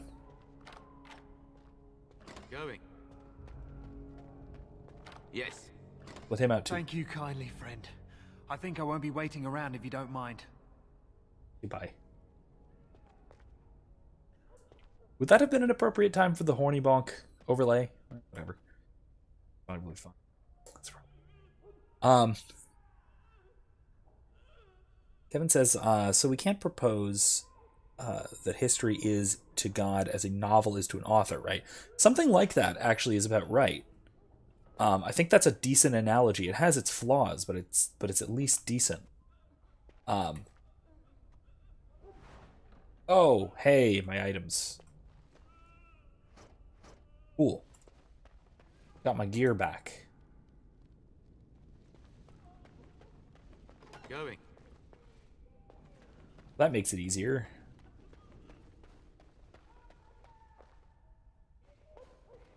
Else in here I need to get? No? Okay.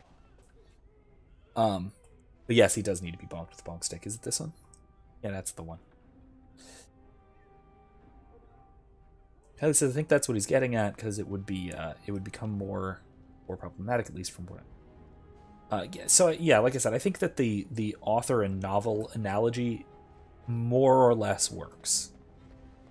There's obvious problems with it, right? Particularly that,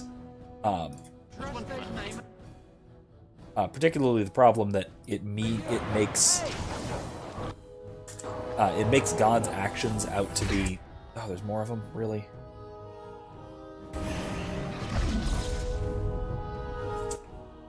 It makes God's actions out to be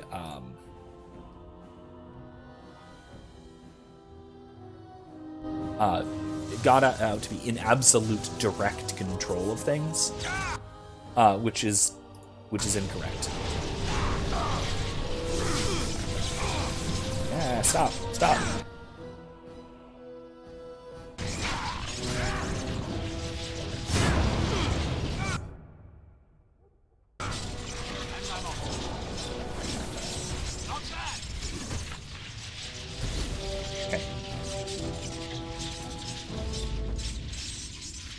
I leveled up, so let's do that.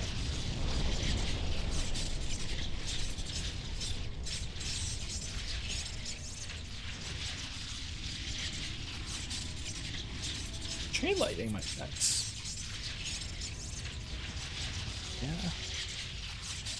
Yeah, I think I'll go with chain lighting.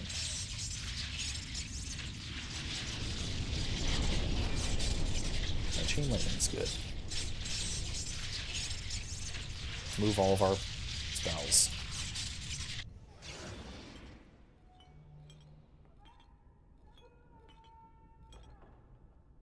It'll take me a little while.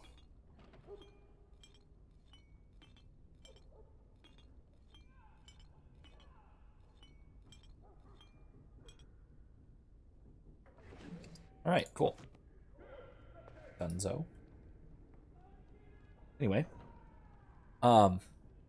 yeah, I think that I really like the author and novel approach. Especially, I mean, you can draw analogies from it that work really well. Yes. I've written on one of them, I think, that does a good job. Or I've this was a video lecture that I did that I think works really well. On Tolkien and the Eidolindale. Heck yeah, let's pretend to be a guard.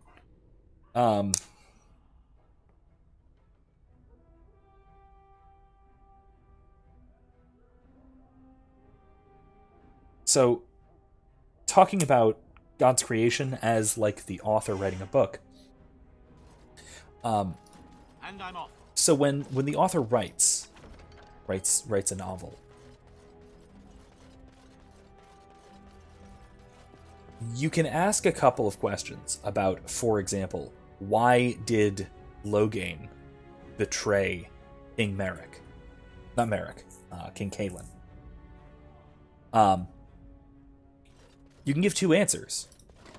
Right? One answer is because the writers wrote it that way. But that's a really dumb answer. That's a really... What's the password? That's kind of fruity for a password, don't you think? Blighted green recruits. Nobody gets through without it. Right. Okay. Fine, let's go get the password.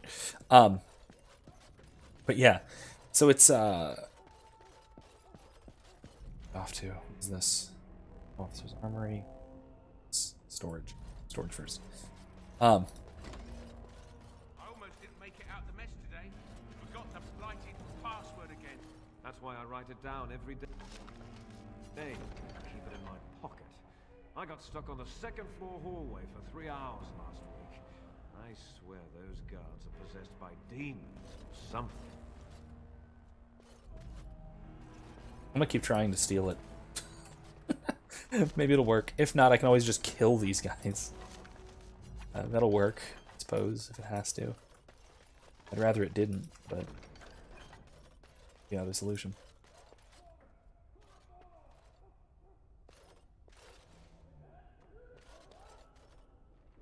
Okay, well.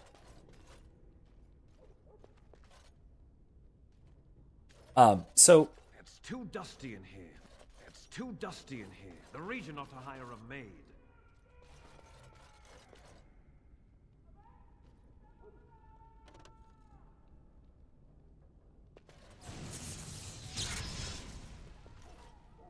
let's do this.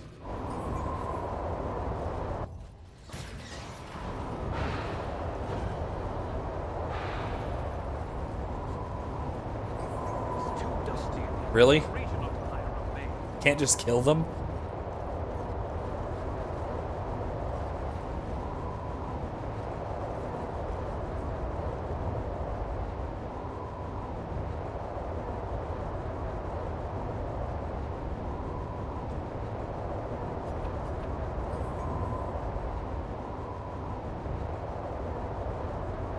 I can't just jump them.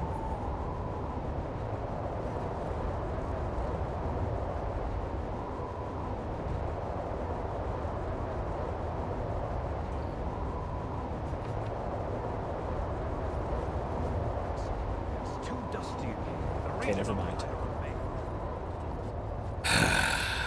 Okay, fine. Fun.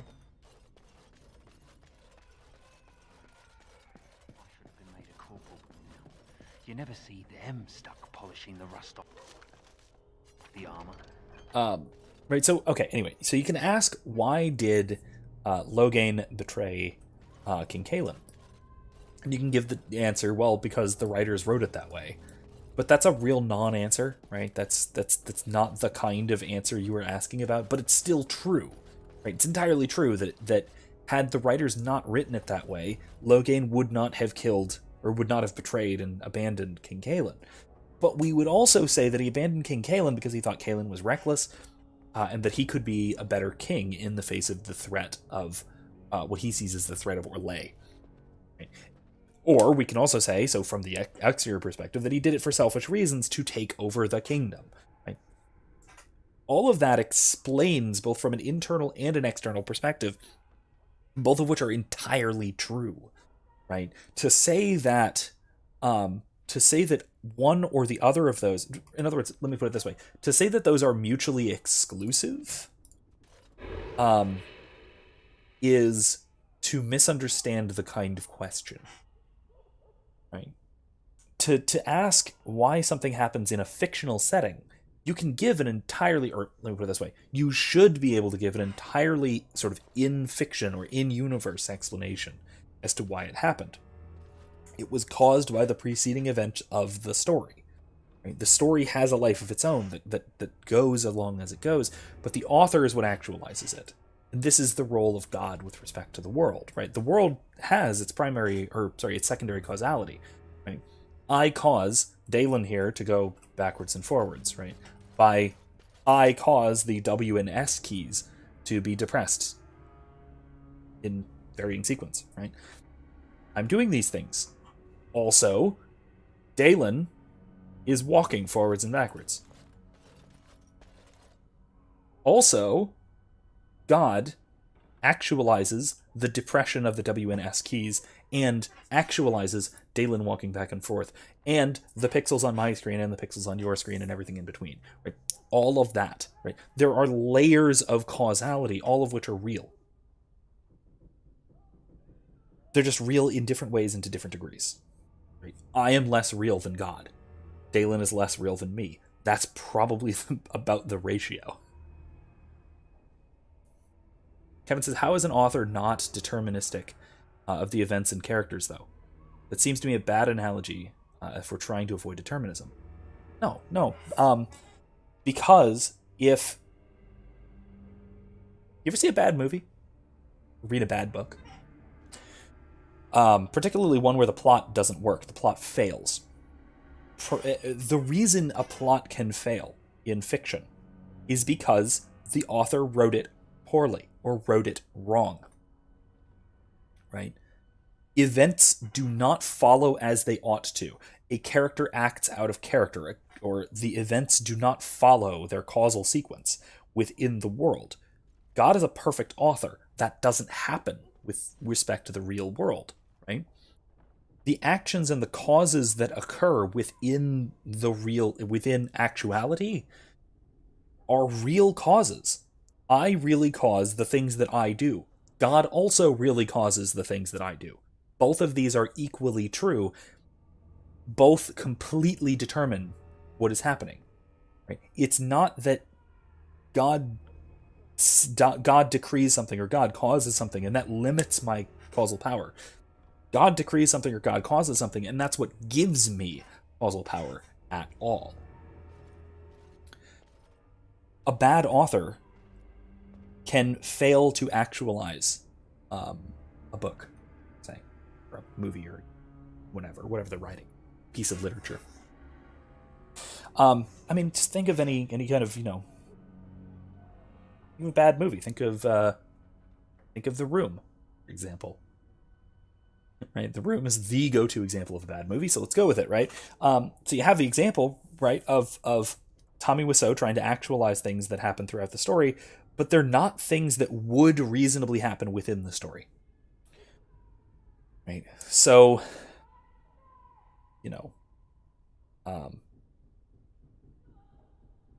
it is nonsensical for John? Greg Sestero's character, the Tommy's best friend, whatever his name, his best friend, to have the kinds of conversations and act in the way that he does when he's kind of confronted by Lisa and their cheating and all of that, right?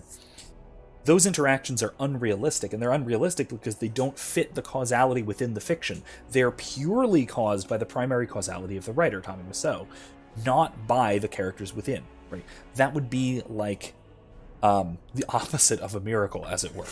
Right? It's when something is directly caused by the author and clearly not caused by the causal powers of those within the story, so to speak.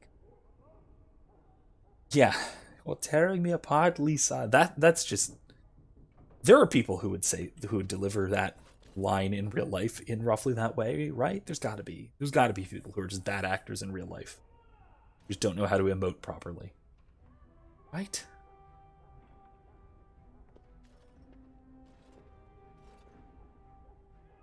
Excuse me. Kylie says, I think this comes back to the whole work living past the author finishing the series or story. So death the author type thing, right? As in the story and interpretation of the story grows and takes on its own thing. Not exactly, right? I'm talking about the world within the story that is created by the author. Right, so take this game, for example, right? The story of this game is what it is, not just because the writers made it that way. But you can reasonably say that, for example,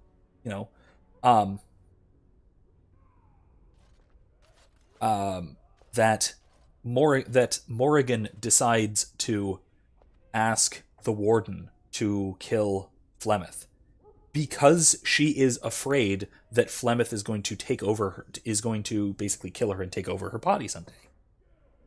And that is because she found out about this particular magical ritual.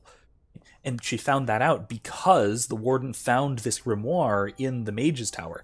He found it in the Mage's Tower because he was on this quest and was able to sift through things without people watching. He was able to do that because the Mage's Tower was assaulted by demons. It was assaulted by demons because the Mage's Circle was invaded by a Maleficar, because they trusted him. So you can trace back the causality of these things.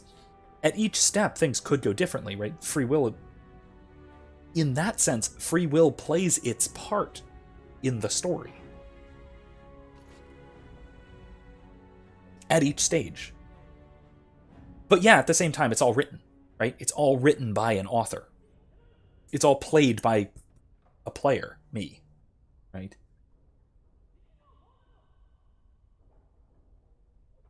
Now, there's a sort of disconnect here, because this isn't real. The authors don't actually create. They, what Tolkien would call subcreate. Create a sort of simulacrum of reality, not reality itself. And then also there's another disconnect, right? I'm playing the game, but look. Dalen has just kind of been standing here for 10 minutes. And that guy isn't really noticing. He would, in reality, right? This would be weird. So there's a certain a layer of unrealism, like separating, like setting aside issues of, you know, graphical fidelity and the two-dimensionality of things, all that too. But there's a certain unrealism here, just imparted by me not playing the game as realistically as I otherwise could. Something like that. Does that all make sense?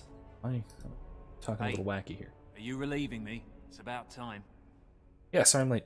Good. Mind the blighted chainmail? The commander will skin us both if he finds any rust. Okay then. Cool! Bye. What good did that do me? I have no idea what good that did me. Anything? That did me no good whatsoever. Whoops. Alright, moving on.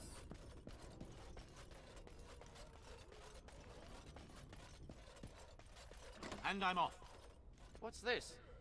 Oh, you must be the new recruit we were getting. You're late. That's me. The rest of your patrol is in the storage room. Find them and get yourselves ready for inspection. I just... No, it's locked. I can't unlock it. Alright, fair enough.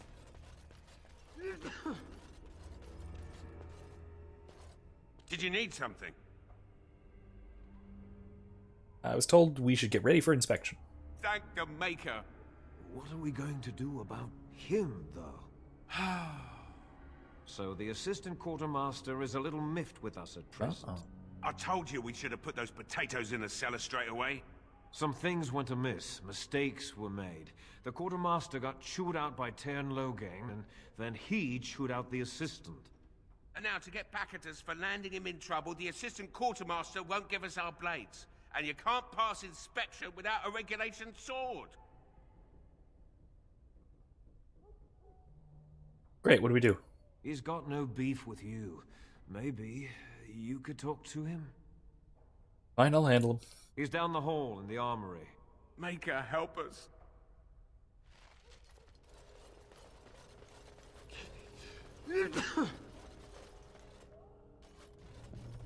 It's you. He's not in the armory. He's gone! Well, don't just stand there. Get your blade and let's report to the colonel before he gets back. Hey, I already handled that. Nice. Okay, let's go. Hope I don't goof. So, you think you're ready to go on your first patrol mission, do you? Evan says, so the causality of the true God differs from the causality of the Calvinist God. Good use of small g there. Forgive me for my density here. Really trying to understand where they're going wrong and how to get away from it. Yeah, it's hard to understand, so it's not just you. It's a very difficult topic. Yes, sir. That's what I like to hear. You there! Yes, sir. Stand up straight. You're a soldier in the King's army, and the King's own men don't slouch. And you? Yes, sir. Stop fidgeting. You can fidget on your own time. Yes, sir. Thank you, sir. Kiss ours. I expect a lot of you back here by sunup. Now get out of here, and make her watch over you. Okay, let's go. Somebody else has the password, so I don't need it. It's the way out, right?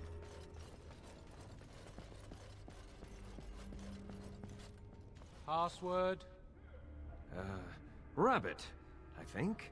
Going on your first patrol, are you? Good luck. Really? That easy? Stay sharp out there. Stay sharp out there. Okay.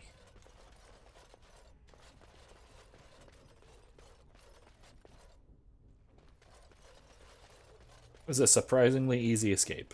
If I have escaped. I don't actually think I've escaped. No, I haven't escaped yet. What's over here? It says Captain's office. Chapel? Let's check the chapel. I'm sorry, my child, but I'm busy right now. Come back later.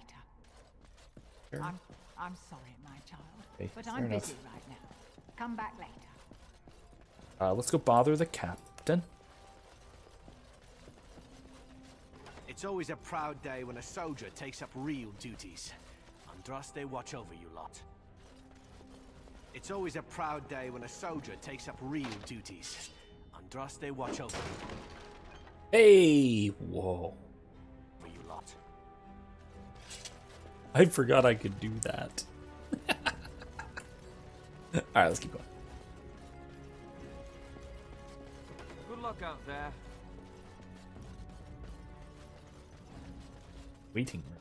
Nothing. Okay. What's that? Metal door. All right. People. That's not weird. Don't worry. Just breaking your chest open. Oh, I broke it.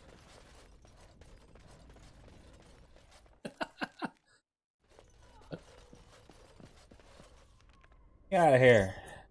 Back to the estate.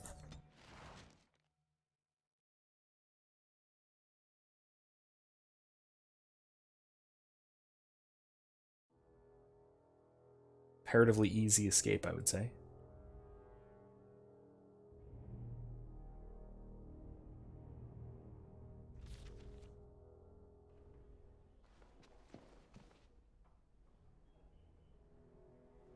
I'm going to assume that they are planning a daring rescue.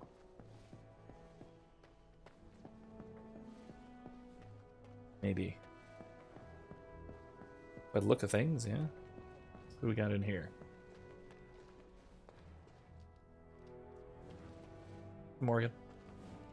If one more servant asks if I would like a change of clothes, I will set the house on fire. Your desire? Oh, never mind. Good.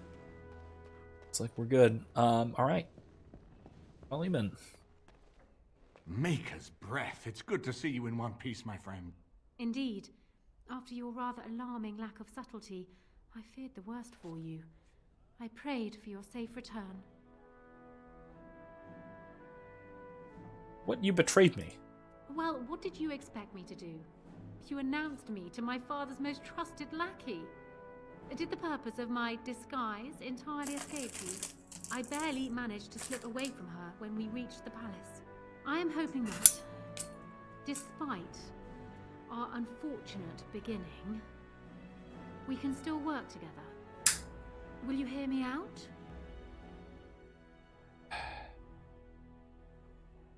You asked for help for a reason. We will need to work together, and quickly. My father has gone mad. I didn't believe it at first. I think you're right. But he is gripped by a paranoia so severe it prevents him from seeing sense. He saw me as a threat. Yet even now, I'm certain he will be telling the nobles you are dangerous murderers that have kidnapped and mind-controlled me. He may even believe it.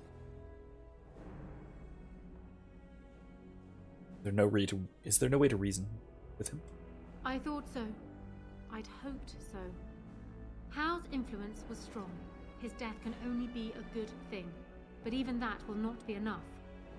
I know my father, and he is committed to his course. He will see this through, no matter what. You will need ammunition come the Landsmeet, and I can help you in that regard. You have only just arrived in the city, so perhaps you are unaware of some recent events. Denerim has been in turmoil since Ostagar. Many people here are angry or grieving. Strangely, the unrest is worst in the alienage. Few elves accompanied the army. They should have little reason to be upset, which means that Hau and my father must have given them reason. I don't know what is happening there, but I am certain my father has his hands in it. A useful lead, Honora, but you could have sent this information with your maid. That is true. I feared for my safety as house prisoner. But to tell the truth, I sent Elena to you because I hoped we might join forces. You need that evidence for the Landsmeet. But you also need a stronger candidate for the throne. You need me. What of Alistair? I have no doubt Alistair is biddable enough. And decent. But even with his blood, he is no king. You think only I can see it? Not only that, Alistair is a Grey Warden. It will look like you are trying to put a Grey Warden on the throne, despite your claims. I am a neutral party, and I am already queen. Honora, you are indeed Kaelin's widow, but... I am the daughter of Ferelden's greatest general. Who do you think truly ruled this nation for the last 5 years? Caelan. I am what this country needs, not an untrained king who does not even want the throne. I can help you stop my father. Consider what I have said. For now, I think I will retire to my room. Warden, when you have a moment, I ask that you speak to me in private.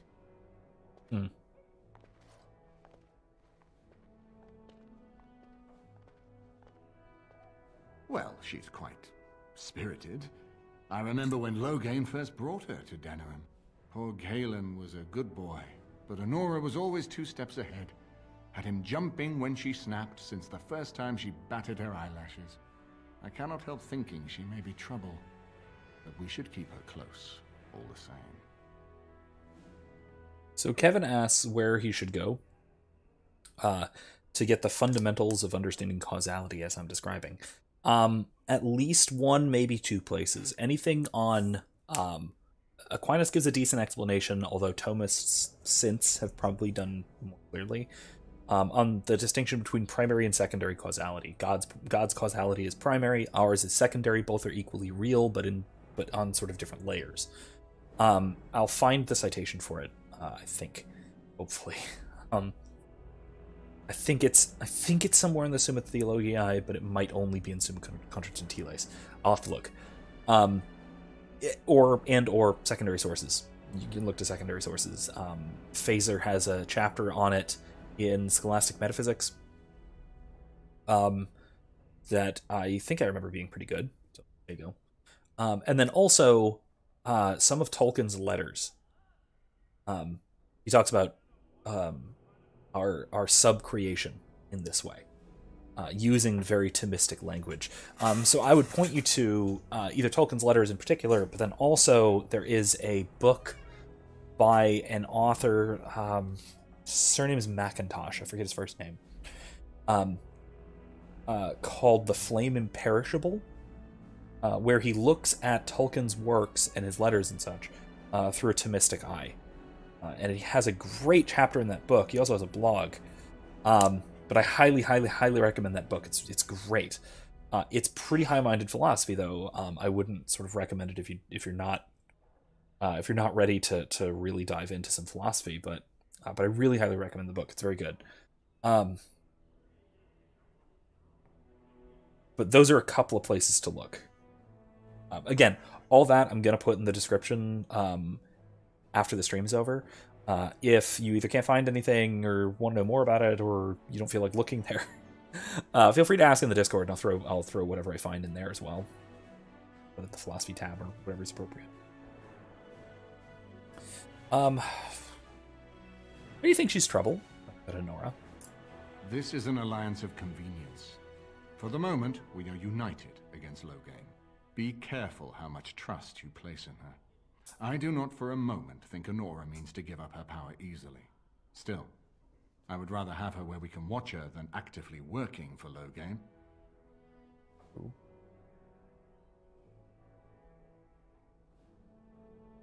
Oh, don't you start. Dalen, don't you dare. Aren't we planning to depose her? Honora was a capable administrator for Caelin's lands, but she has not a drop of royal blood. We did not fight the Orlesians all those years just to lose our royal line in a single generation. Not when there's a surviving son of the blood. Maybe Alistair should marry Honora. Are you serious? Oh, I didn't know he was there. Never mind. I don't even want to hear the rest of this. You two just keep talking about me. I'm gonna stand over here with my fingers in my ears. That would certainly solve a lot of problems, and put forth the strongest argument before the Landsmeet to remove Loghain from power. With Therin blood on the throne, and Honora's wisdom and popularity, Ferelden could present the most united front against the Blight. Unfortunately, the marriage would never happen, unless they both agreed to it. And I suspect that might take a lot of persuading to get past her pride and his humility.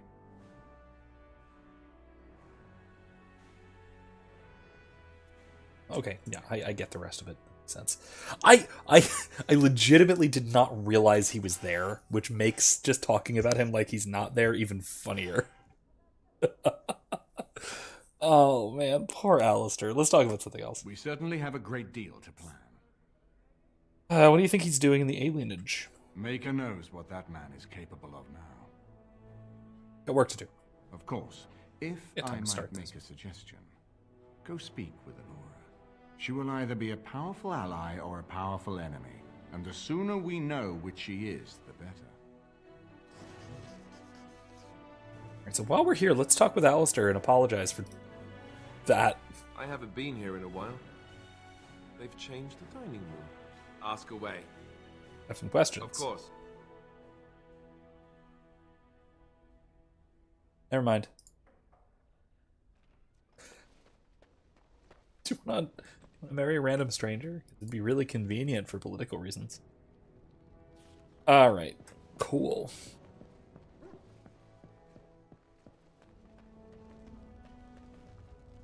Hello again, Warden. It is good that you came to speak with me. I realize that my actions at Howe's estate may not have painted me in the best light. For that, I apologize and hope that we can start again. I will be blunt. I can see that your voice will be a strong one in days to come. It is to you that Eamon listens, and with good reason. My father must be stopped, but once that is done, Ferelden will need a ruler. I would welcome your support for my throne.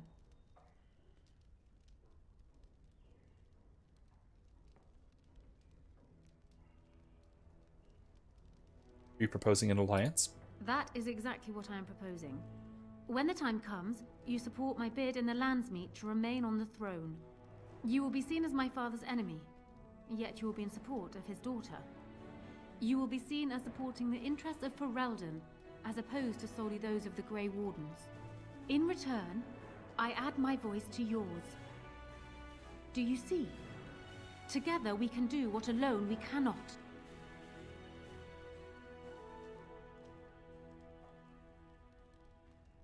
Why not simply marry Alistair, the best of both worlds? Ignoring that the man looks so much like Cailan, my recently dead husband, if you'll recall, my main fear is that he might govern like Cailan as well. But it is true that Alistair has Therin blood. To some, this is more important even than practical considerations. A union might be considered a compromise, but is this something Alistair even desires? I think I could convince him. Let me say this. If Alistair is willing to stand back and allow me to continue governing the nation, then I would be willing to have him as my king. It is my understanding that governing does not appeal to him anyhow. If that is so, this is a compromise I can live with.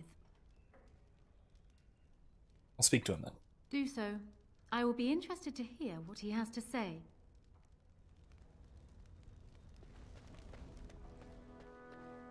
Yeah.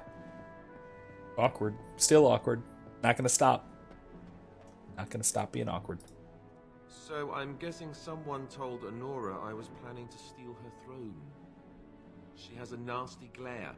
Did anyone mention this wasn't my idea? I think she's a great queen.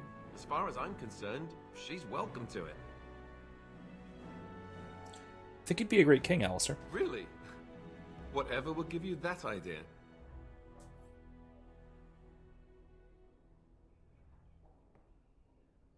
You look snappy with a crown. No. You have a kind heart and a strong sense of justice. Well, it's nice that you think so.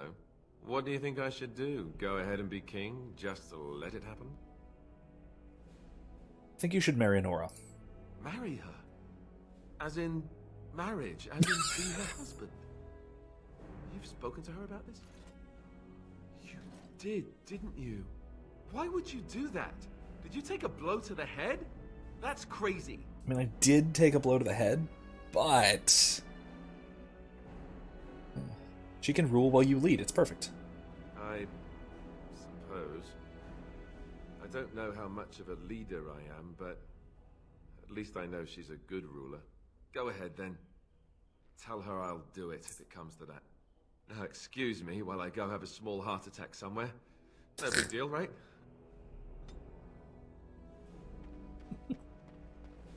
Disgusted noise. Oh my gosh.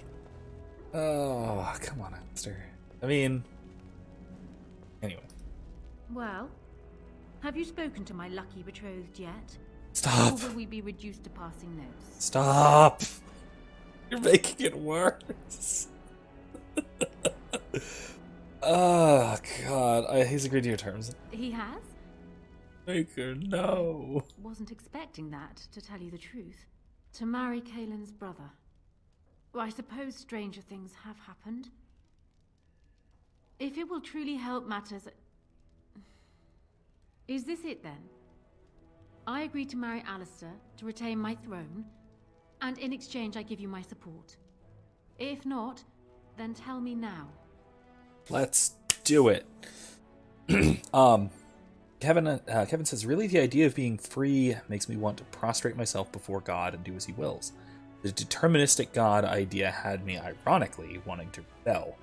Really interesting psychology. Yeah, of course. I mean, we don't like being told what to do. I mean, yeah, I recognize that this is very, very predictable coming from someone who is not only a philosophical libertarian, in other words, believing in free will, but also a political libertarian, even an anarchist. But, I mean, when we're told that we have no option, we want to find one. Right? But when we're told we have options, but that this is the right option, and it's because of God, in this case, that we have these options, then yeah, of course we want to do the right thing. There's no better way to get someone to do the wrong thing than by telling them they have to. It makes me... Okay, so I'm sorry to bring up politics again, but I have to. I really have to, because it's incredibly relevant to, like, yesterday. So the president's proposed a ban, I think actually this might go through, proposed a ban on menthol cigarettes. Right. Which is just hilariously patronizing, racist, evil, and ultimately going to be counterproductive. Because you can bet 100% that there will be a thriving black market for the equivalent of menthol cigarettes. And there will be a substitute product that's probably going to be worse for you. Because of course there will. That's what happens. The iron law of prohibition still stands. And so again, when you're no, I have no desire to smoke cigarettes. I do smoke a pipe on occasion, and on rarer occasions a cigar. But cigarettes are not my thing. They're gross. But damn it, does the incredible societal and political hatred of cigarettes almost make me want to start smoking from time to time? I mean, it doesn't push me over the edge because they're gross, like I said. And they're gross and they're classless. But regardless, I mean, there is no greater force getting high school students, like middle school and high schoolers, to smoke cigarettes than the minimum age for tobacco. There's no greater force that makes college parties so full of drunk kids than the minimum age for alcohol. Because it's taboo. Because you can't, you want to. It's how it works, especially for young people, but for anyone really. The main reason it's mostly for young people is because young people are the most restricted in our society.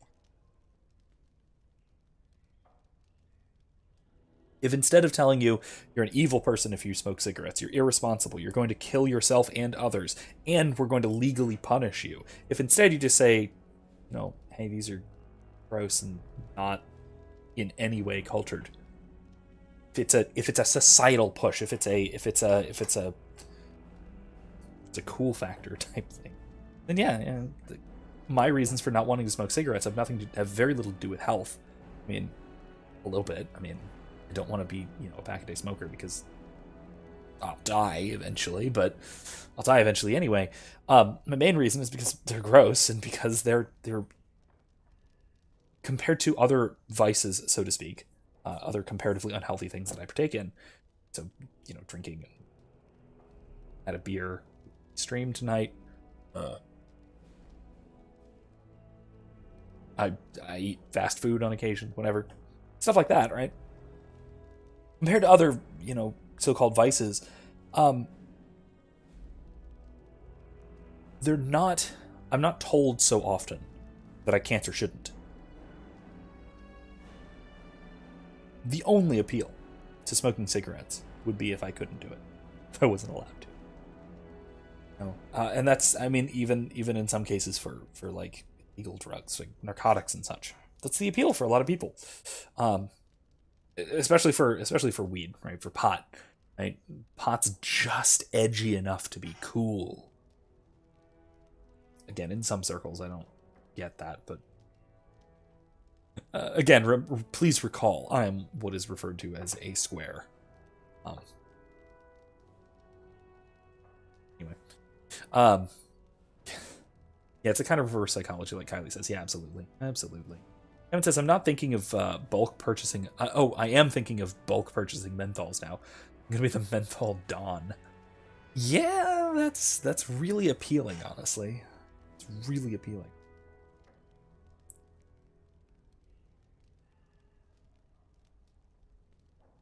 Better or worse investment than Dogecoin? That's the real question. Oh, jeez. All right, Mary Alistair, and you have my support, Honora. Let's do it. Done. So we have a deal, Warden. I trust you'll keep your end of the bargain. Now, I suppose, comes the task of dealing with my father. That will be no small feat, of course, but I am certain you already know this. I imagine you have much to do. Is there anything else you needed from me? Do you need anything?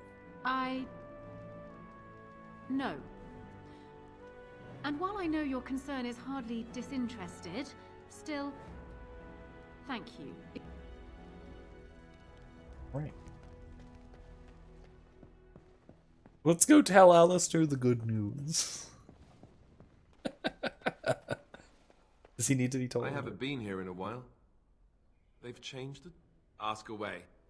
Never mind. Okay. He's just accepted it. Okay, so we got a half an hour. We can check out the alienage, or if there's any... I think there's probably some side quests.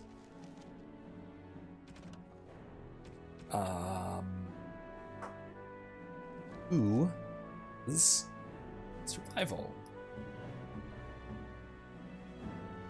It's 10. Not enough, though. It was just Stan. Okay, no. Yet. Alright. Treasure. That's gonna be a huge pain. Where's Mar?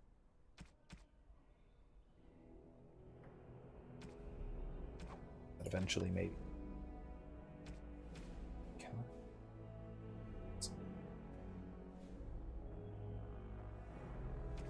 Did that.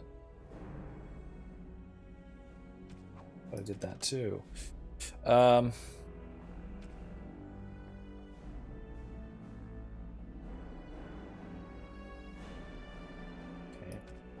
Anyway, I'll just wander around and do some side quests.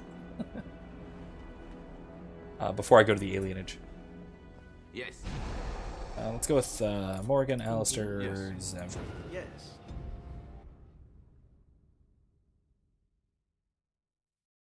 Ben says, I went ahead and bought a little over 300 Dogecoin. Musk seems to want to make something of it. So hey, if it goes the way of Bitcoin, then I might have a good retirement fund in 10 years. That's true. God, I'm kicking myself a little bit. I had an opportunity to buy Bitcoin, buy several Bitcoin when it was under $100, and I really should have, but I didn't.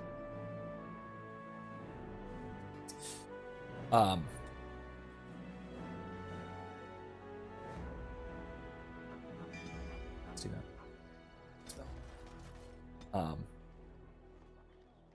Stakes, you know. Actually, no. Let's do Constitution. He needs to be beefy. Beefy boy. Chill ball. Different.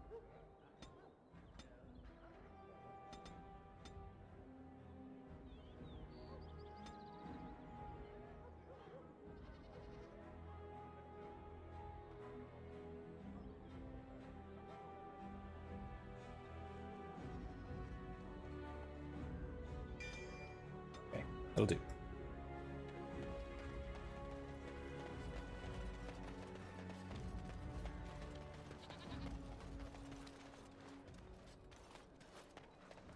All right. Let's sell a bunch of stuff. Welcome back. Is there something else you'd like to look at? Don't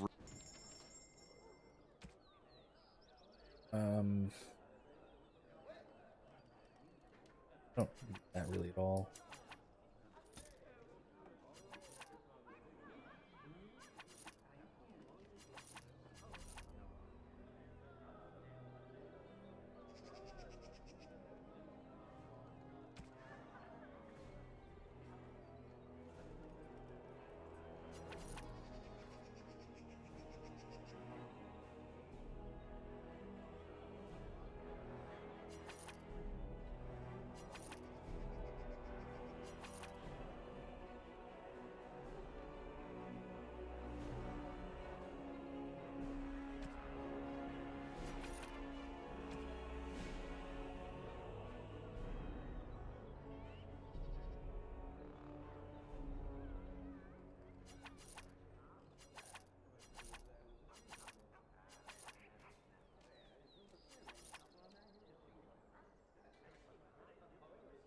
All right.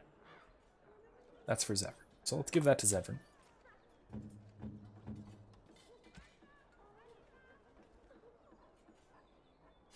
You have excellent taste. All right, cool. Okay.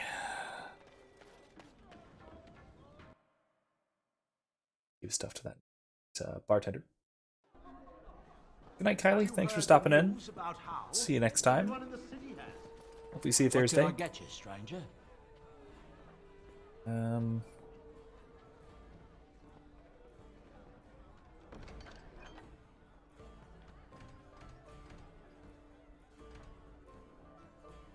What I had to give him. Is there a place I should just turn them in, or?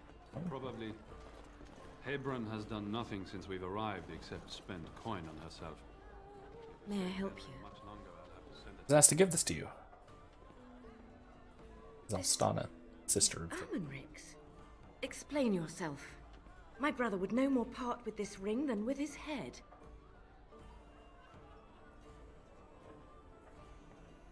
Ermenric asked you to pray for him. I haven't heard from him in months. Where is he? What's happened?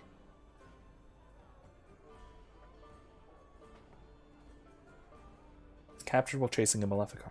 Captured by whom? And why? I think I will have to get this story from my brother himself. I thank you for bringing me this news. If you will be so kind as to tell me where he is, I will go to him at once.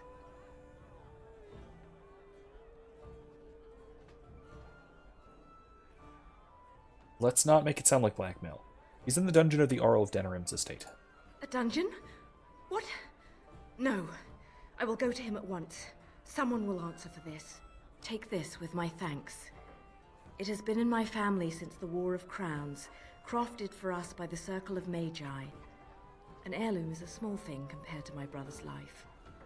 No need for such drastic measures. What was it?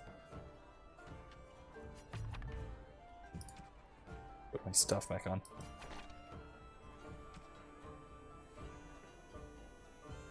She's only a child. She'll outgrow this. Is that the number that represents becoming intolerable? Right. Whoever you are, Wait. I know you. My son described you in great detail. He tells me that I owe you his life. I would leave no man to suffer at our Howe's hands. When I saw my poor boy's legs, I only wish Howe still lived that I might tear him apart myself. I would bring troops against Taken his care son. of. But Oswin tells me Thomas had no part in his father's depravity. Is there anything you would ask as a reward for saving Oswin? All I want is for you to speak out against Loghain. Thank you again. Know that I will stand behind you at the Landsmeet with all the support I can muster. In fact, I'm taking my supper today with Ban Reginalda of the White River Benorn. I'll speak with her about this at once. Nice.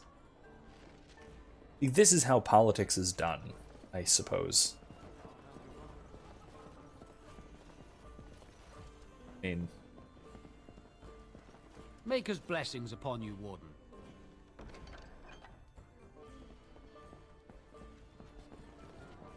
Right. Anything else? I don't think so.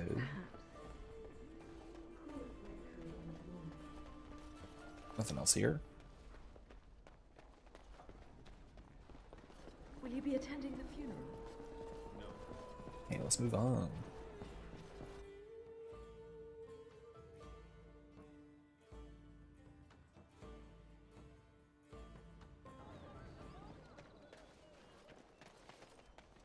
Already going to see Gen TV.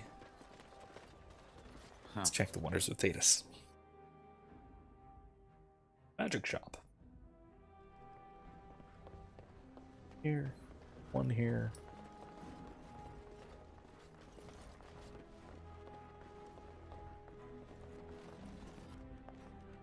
Welcome to the wonders of Thedas. Let's see. Yeah.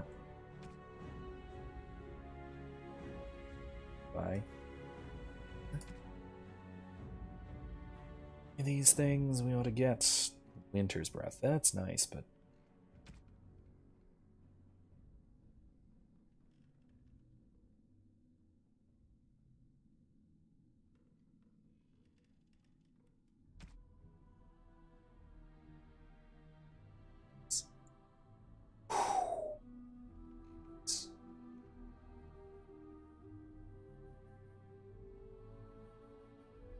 Anything's really worth getting? I don't think so. I think we're good. Alright. There.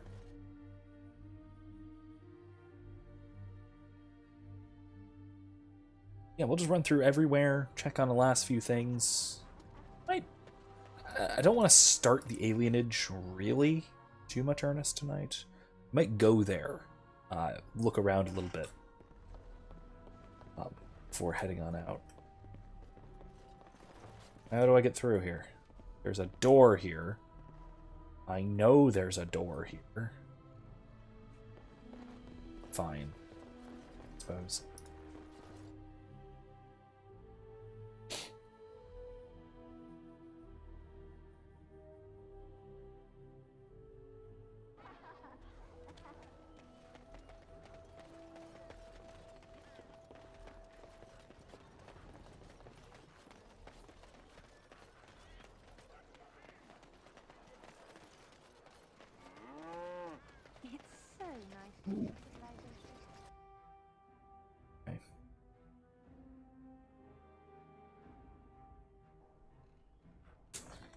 Okay, this quest is done. You're here about your order? I am very, very pleased to say it's done. And it's garbage. I wouldn't let a festering swine wear it. Wait, Excuse me? it's amazing. I don't see anything wrong with it. Are you blind as well as stupid? The leg guards are too tight. It'll chafe. The dye isn't even... Look here. I see a splotch. It's garbage, I say. It's fine. Truly. It's a work of art. Here, wear it well. Now kindly leave. Okay. Oh man, it's light armor? Oh, Zevran. Oh no! He needs one more strength to be able to actually wear this.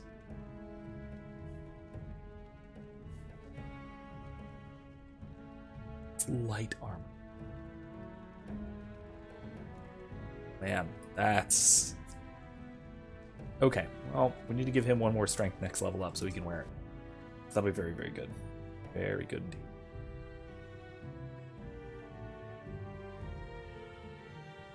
Okay, then. Alright, then how about the alienage? Another victory for the Regent at Larkus Valley, so everyone is saying.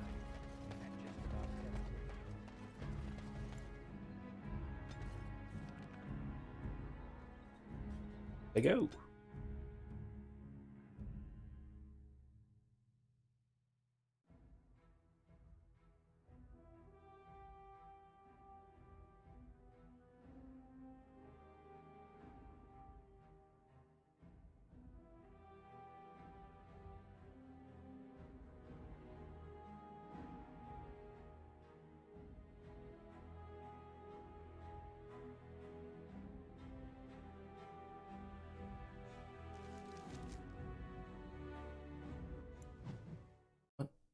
Oh.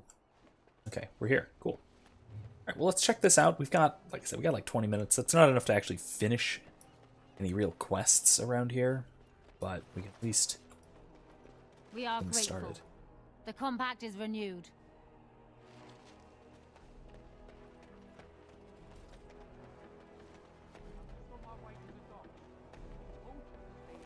Who's there?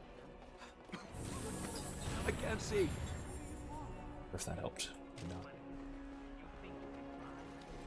You think we're so far beneath you, we'll just take whatever you give us?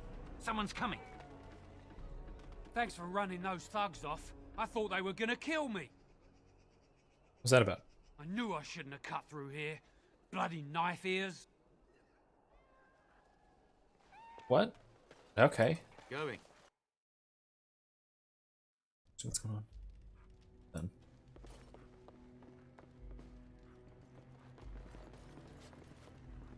It's you. Come in. I didn't Hey. thank you before, did I? I wish I could give you something. Oh, that guy. Everything I owned was lost to looters after the purge. Not that I had anything valuable to begin with. Can you tell me what's going on here? It's a plague, so they say. I've seen a few sick people since I've been back, but I don't know how bad it really is. There are mages from Tevinter I'm gonna here get helping banned. to treat it. But there's something odd going on, though. My cousin Shiani could tell you more. You can't miss her. Just look for the angriest woman in the alienage. I'm definitely gonna get banned. There's conspiracy theorists of what?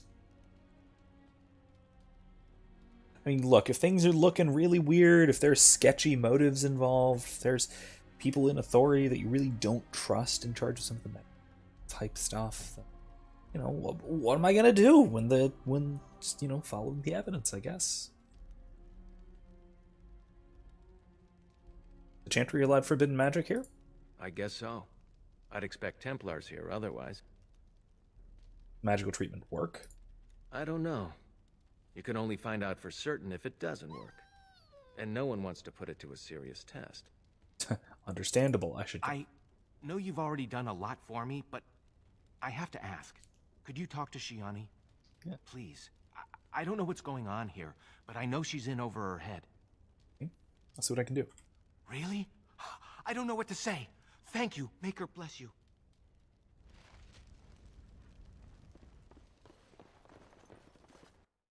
I guess it works.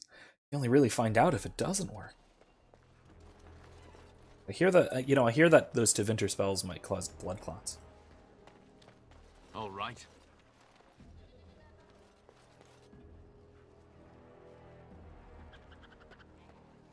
Spare a silver for a war veteran? This can get you a hot meal. You're too kind, sir. Andraste's blessings to you.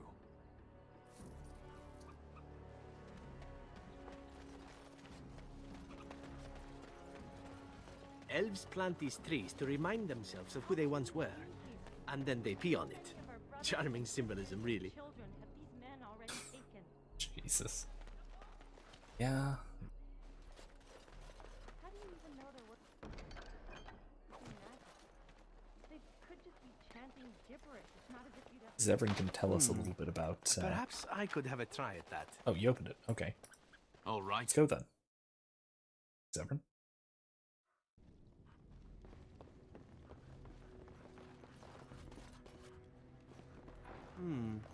Perhaps I could have a try at that.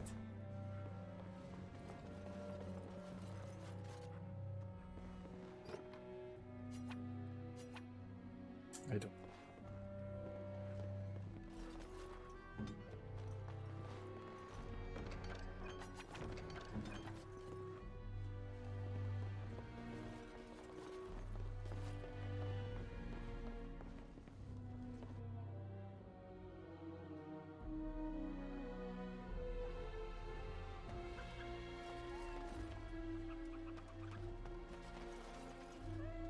If you're really so worried about the plague, go home. Crowding around here is what will make you sick. That's fair.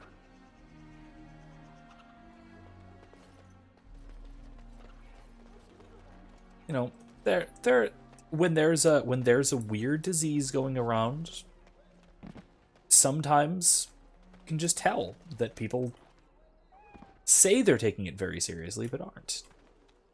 Mama said she'd bring me a present from High Ever. I wonder what it'll be.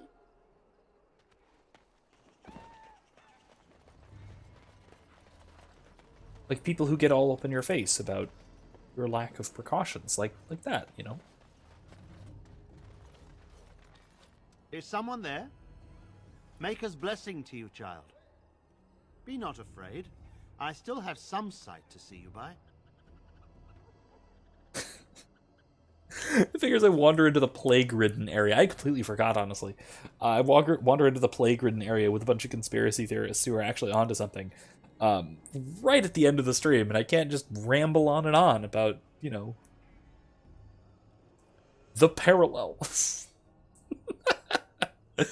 Oh, God, what happened to your eyes, sir? I appreciate your candor. Most stare. Or worse, the awkward silence. I am a Templar. I lost my sight in a battle with a powerful Maleficar. He called flame from the air and burned my face. Oof. The scars have healed, but my sight will never recover. Sorry. Don't be. Many of my brethren died in that battle. Alright, what's Templar doing here? We'd heard rumors that there's an enclave of Maleficarum hidden in the alienage. Have you found anything? I have found no evidence of Maleficarum in the alienage. Really? However, there is something else. This place, it's scarred like me. When I came here, I immediately could feel an air of hopelessness, despair. But over time, I felt the wrongness runs far deeper than that. Kevin says, speaking of which, I got round 2 of the Koof Prick today. I'm such a hero. Thank you for your service, Kevin.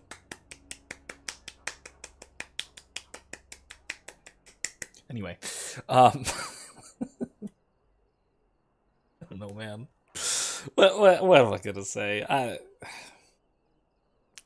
There's elements of medical terrorism, obviously. There's reasons to be a little bit skeptical of it, but also there's reasons to think that it is really of enormous benefit, at least to some people. So I don't know. Call me a whiny fence sitter if you want, but there's way too much nuance about it to say anything other than it's dystopian and horrifying. The push to effectively make it socially mandatory. That's horrifying, but otherwise, I'm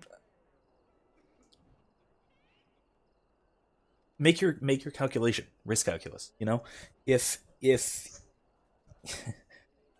there are good reasons to say I don't need it. If you've already gotten the coof, for example, and if you've gotten over, there's a almost zero chance that you'll get it again, and you won't need the vaccine.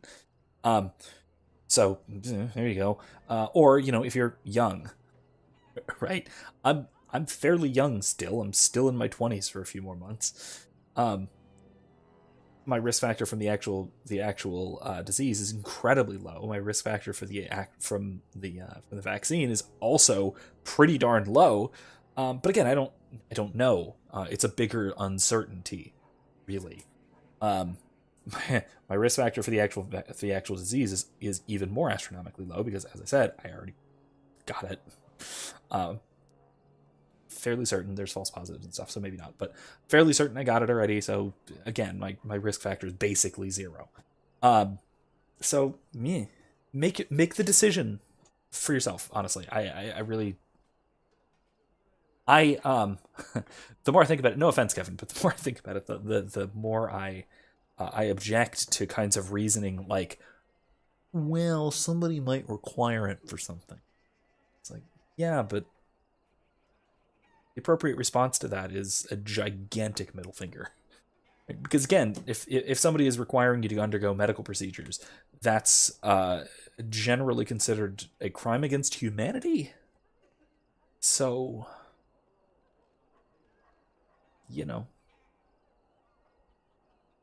Anyway. But yeah,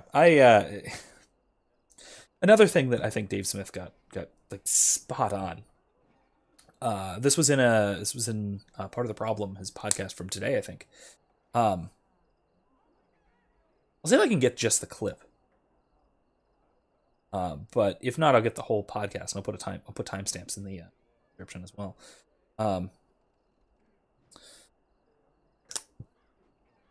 Excuse me. Where he points out that, look, like, especially for kids getting it, right? No. Answer's no, right? Because on the one hand, right, saying, okay, well, fine, it's not for your kids, it's not for their safety, and yeah, there might be a danger to it, but it's so that they won't spread it to somebody else. So basically, what the ask is, they're saying, okay, well, sacrifice your own child's safety for the safety of some stranger, and the answer to that is just a categorical no. No, not doing that. Not ever doing that. And I think he's also 100% right about this. That really, being a parent radically changes your outlook on a lot of matters. Like a lot matters. Now, it might not change your conclusions. In a lot of cases, it probably doesn't change your conclusions, but it certainly changes the way the perspective, right? The way that you see things. So okay, fine, but if it is, if it's about going back to normal and acting normally and not spreading it, then okay, then. But then we're also told repeatedly by the CDC and by everybody in power that no, you can't go back to normal. You have the vaccine. I mean, you can go back to the normal that I'm already living, which is going everywhere I go with no precautions whatsoever. But fine, I guess. But that's a hostage situation. That's medical terrorism. That's not doing something for the sake of not spreading it. That's doing something for the sake of do this or we'll do something bad to you. Which, I mean, that's the entire premise of the state. So, fine, but at least I understand it. So that's really it. It's unless you are at genuinely high risk from the coof, which I mean, a lot of people are. In which case, the unknown risk, the probably very low but still unknown risk of vaccine is probably justified for a lot of people. Particularly old people, people with medical conditions, people with vulnerable immune systems and that sort of thing. Yeah, reasonable. This is actually, I mean, it's like what he was Dave Smith again. He was talking about this with Joe Rogan. That one is in the Discord. That conversation is in the Discord, so check that one out. Fantastic way of spending 4 hours. watch that interview with Rogan. But Rogan caught a lot of heat for it, for saying basically, like, if you're not at high risk, don't bother with the vaccine. Is that the reasonable response? If only to save doses for people who are vulnerable, do need the vaccine. Like, really.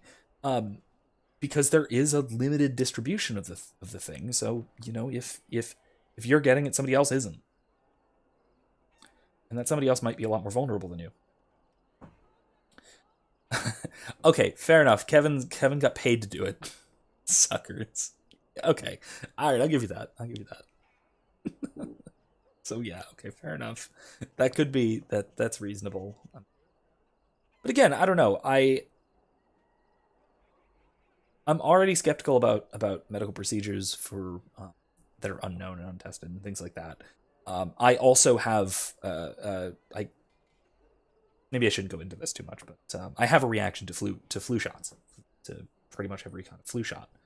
I get, you know, pretty severe cold symptoms, fever, drowsiness, and congestion and headaches and things like that for over the course of about a week. It's a pretty bad. It's the equivalent of a pretty bad cold every time I've ever gotten a flu shot. That's, and between that and other reactions that other people have had to the various vaccines, it's not worth it to me, you know, and it might not be worth it to you, and it might be worth it to you. I don't know. Again, I'm not the one to make that calculation for you, but I respect your decision to make that calculation.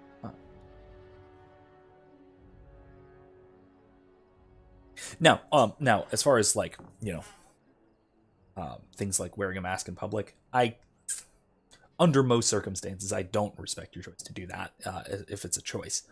I think it's dumb. I think it's pointless. It's unnecessary. It's proven unnecessary. I'm probably going to get banned for that, but if I don't know. But in any case, right? There are studies on this. It's a shibboleth. It's a pure political shibboleth. It's a tribal marker. That's it. That's its only purpose. And you know, that's it's a shibboleth of the other tribe, so to speak. So, you know, I don't know. It's it's another thing that Tucker Carlson got in hot water about this too, about telling people to shame people for wearing masks outside, and especially for putting masks on their kids outside. Which, yeah, reasonable. That's how social norms are enforced in the absence of the state. And if we want social norms, but we don't want a totalitarian state, you got to do it somehow. You gotta choose who you associate with. You've got to apply, let's say, nonviolent social pressure, that sort of thing. And that's something to apply it with. Yeah, Kevin, I agree. I ask me about this on the Discord.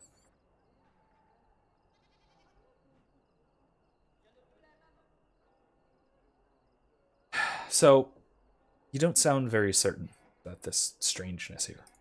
That's because I'm not. I don't suppose I could impose upon you. I'll gladly help. It took patience, but some elves opened up to me, and I've heard their sad tales. But I found no real evidence to support my fears. Ears alone have done all they can. I was hoping you could be my eyes. Look around the alienage for anything out of the ordinary. What should I look for? I don't know. I have a feeling that there is something to be found, though. You seem capable. I have hope that you will find what I seek. Make her watch over you, child. All right. Anyway, all right, let's see if we can get... Oh, we can't. I've got children at home. I can't wait out here for another day. So go home. The best thing you can do for your children is not trust these charlatans. Everyone remain calm. We will help as many as we can today, so long as we can do this in an orderly fashion. Oh, you're helping us, are you, Shem? Like Valendrian and my Uncle Syrian, you helped them, didn't you? Help them never to be seen again. We've explained this to you before, girl.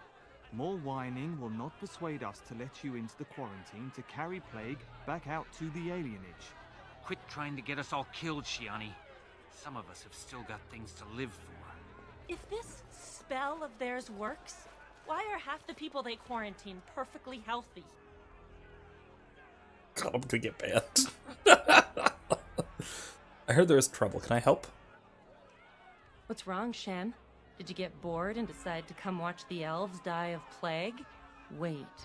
Sora's told me about you. You're the one who freed him from the dungeons. These foreigners say they're here to help with our outbreak of plague. Funny thing, though. All the people they help disappear. That's not true, and you know it, Shiani. Both my sisters got the Tevinter spell cast on them, and they're fine. Where's your niece, then? And my uncle Syrian, and Valendrian?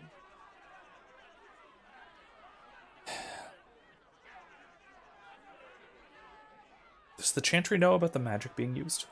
Those mages say they're from a circle, just from another land. I have no idea if they're telling the truth, or if anyone cares. Oh man. These foreigners have taken dozens of elves into that house over the last few weeks, and none of them have been seen again. One of them was our Haran, Valendrian. And I don't know what we're going to do if we don't get him back. So we're if we're talking about the circle in Tevinter, that means the rulers of Tevinter. Tevinter's a magocracy, so no, that's not a circle as far as the Chantry is concerned. What's a Haran? He's the elder, the person who guides us. Maybe that doesn't mean anything to you, but it's important to us.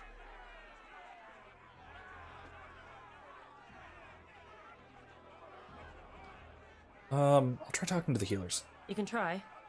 Those guards mean business. I can always slaughter them. But we'll have to figure that out next week. It's about the end. So, it is, as I said, approaching midnight. So, he's here. So that is all the time we've got. Thank you again for joining me. Like I said, Evan, ask about the thing in the Discord. I've got quite a bunch of things to put in the description of this live stream. So check back here once this is published. If there's anything that we talked about that you can't find there, or want to follow up on, or you're curious about, or want to ask about, I'll be in the Discord. The link to join the Discord is already in the description. If you haven't joined already, you're welcome there. You're absolutely welcome to come and talk about any of the stuff that we talk about there. So, otherwise, Monday, we're going to be back with our next episode, continuing through Nier Automata. Otherwise, welcome you back on next Thursday as well. We're going to pick up from right here in Dragon Age Origins. That's all the time we've got for tonight, though. So you're welcome, Kevin. Glad to at least try and give some good explanations. Like I said, some of those resources that I put in the description should be a little more helpful. Some of those are just going to be some of my lectures, so feel free to just look through some of the stuff that I have posted in the past. Otherwise, thank you all again for joining me tonight. See you all next time.